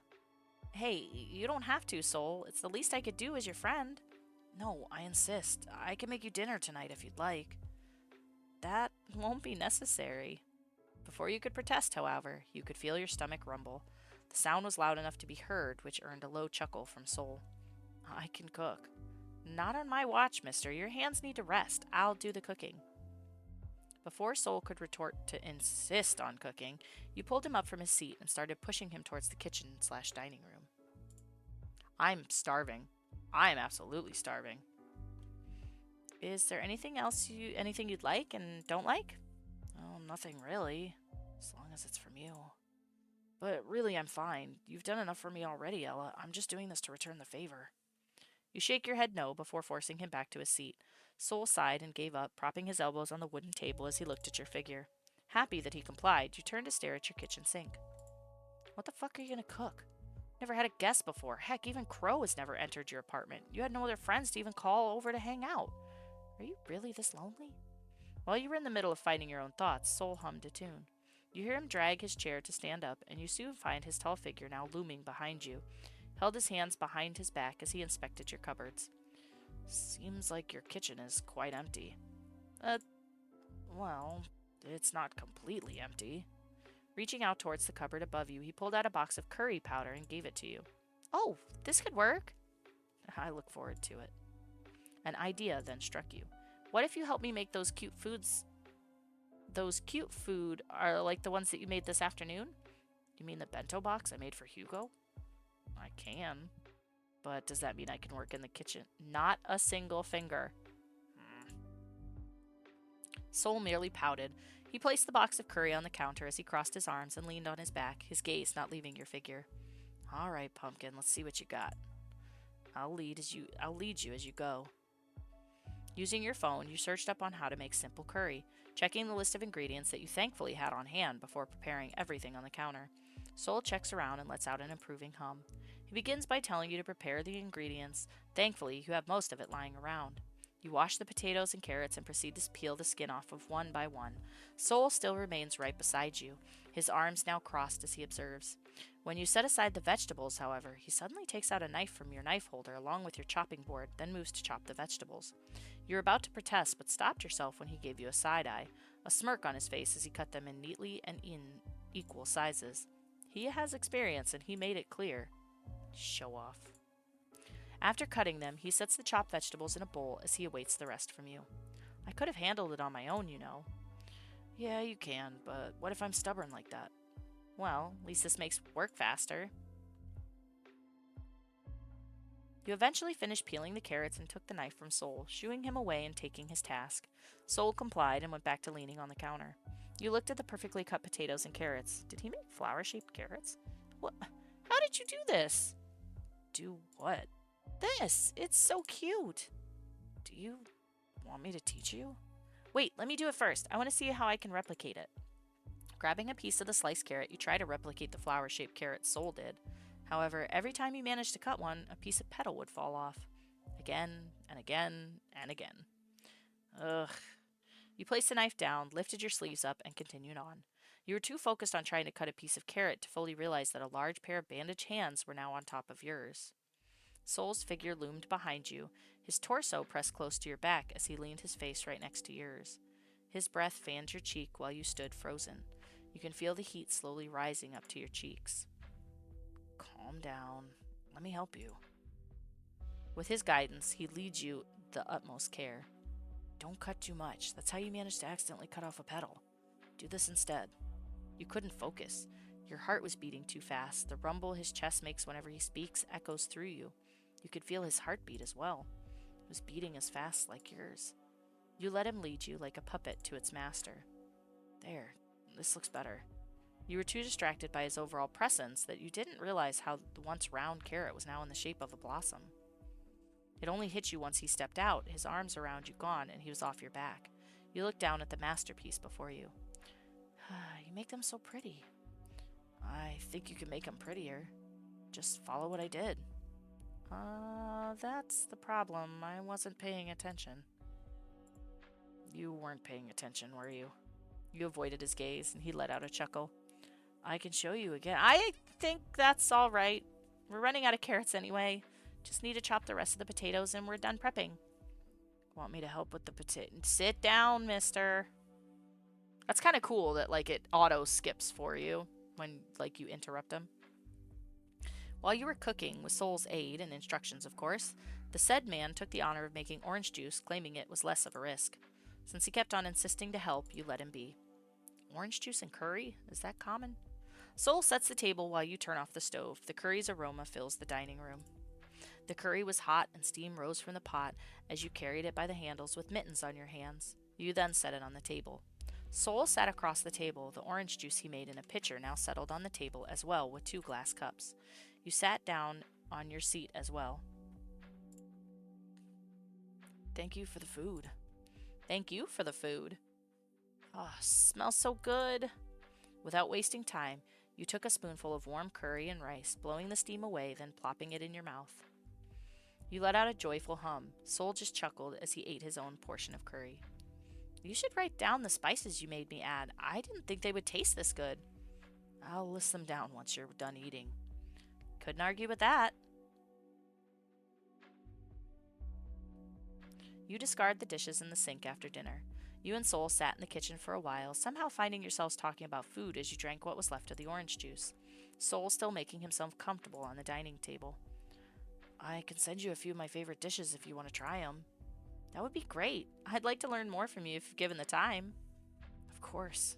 Anything for you, Ella. Soul smiles at you. You look back to what happened today and how much he's been with you. From making you feel safe to making you laugh, to actually protecting you. And now he just casually helped you make dinner even though you just bandaged his wound like any other normal person would do. Cooking with him, dining with him, it all seems so domesticated. Like you and him are... You took another swig of the orange juice, chugging it down to the last drop, catching Soul by surprise. You feel your heartbeat quicken and the familiar warmth of your face heating up again. You let out a yawn. Oh, excuse me. What time is it? It's 8:45. That late already? I've been taking too much of your time, Soul. You still need to go home. It's a school day. He fucking drugged us. God damn it. It's a school day tomorrow. You rub your eyes. Another yawn escapes your lips. No, don't worry about it too much, Ella. I feel quite happy you let me in and treated my wounds. Not to mention sharing dinner as well. Soul wanted to say something, but he stops himself before he could utter the words in his mind. Instead, he leaned in closer. His eyes were half lidded as he looked at you expectantly. Why are there 3 of him? Yawn. Your head is getting dizzy. You seem tired, Pumpkin. No, I'm fine. Let me get you the door. Your eyelids felt heavy from the sudden creeping drowsiness that wrapped around you. You rubbed your eyes, trying to shake off that heavy feeling. Your hand lost its strength, something slipped, and glass shattered on the floor. Beyond your fading vision, you caught Soul's smile, his hand pushing away the glass of orange juice that he had never touched. He looks at her figure now passed out on the table before him. He turns to stare at the pitcher, half filled with orange juice, as he crunches the packet of pills in his pocket, the very same packet Hugo gave him before coming into the apartment. He gave us his drugs! Taking the pitcher and his glass of orange juice, he drained it all out and placed them in the sink before returning to Ella's side, not minding the shards of broken glass he's stepping on. He gently lifts Ella's hand, then drops it. And just like a motionless rag doll, she remains unconscious. A smirk makes its way to his face. He gently placed his hand on her shoulders before leaning in close to her neck, taking a deep inhale of her scent. He shivers with delight. Oh, this dude's fucking weird! Dang it! He gently wrapped Ella's arms around his shoulder before carrying them in his arms like a groom to his spouse. Let's get you to bed, Pumpkin. He entered Ella's room, seemingly familiar with the layout as if he's been through here multiple times. He carefully walks towards the bed, gently lays Ella down on her duvet, the corner of his lips turned upward, his eyes twitching. He then proceeds to lie down next to her sleeping figure, wrapping his arms around her abdomen and pulling her body closer to his, spooning her in the process. He buries his face on her neck. Like before, Soul inhales Ella's scent like an addictive perfume. A shiver went down his spine as he can feel his... Damn! Possible trigger warning. As he can feel his pants tighten from the mere scent of his beloved.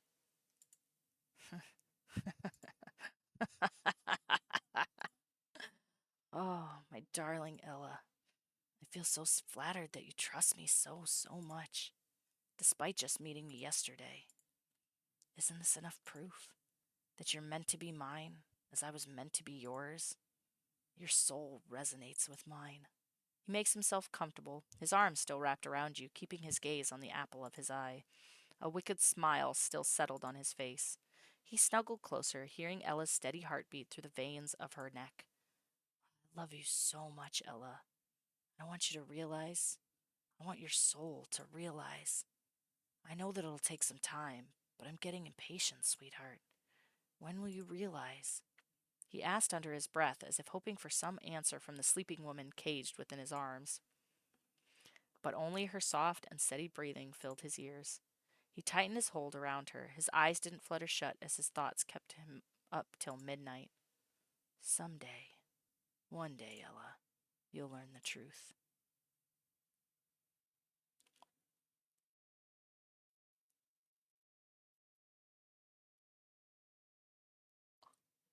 To be continued? What do you mean to be continued? Holy shit, is this not done yet? Oh crap, I didn't even think to look and see. Wow! Dang! That's, okay, that's cool as heck. I don't know if this is a finished game. Hold on.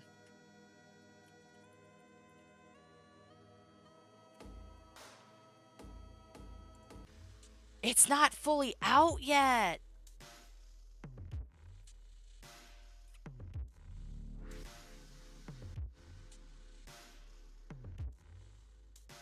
Dang!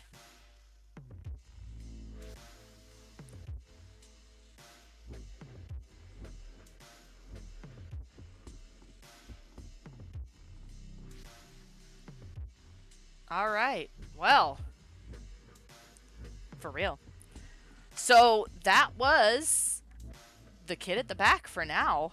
Dang, I'm so intrigued though. Like, as, like, absolutely messed up. Like, I hate that it was like, as he like saves you and stuff, it's like, oh, okay, so he's a little creepy, but. And then like the end, and it was like, this bitch drugged me! Damn. I guess you really shouldn't trust somebody who murders people.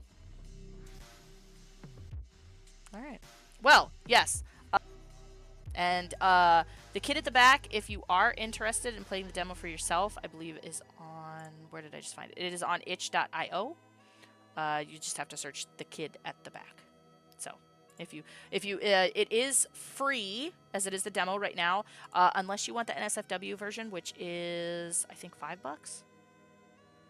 Yeah, I think you have to donate at least $5 to get the NSFW version. But yeah, that's not bad.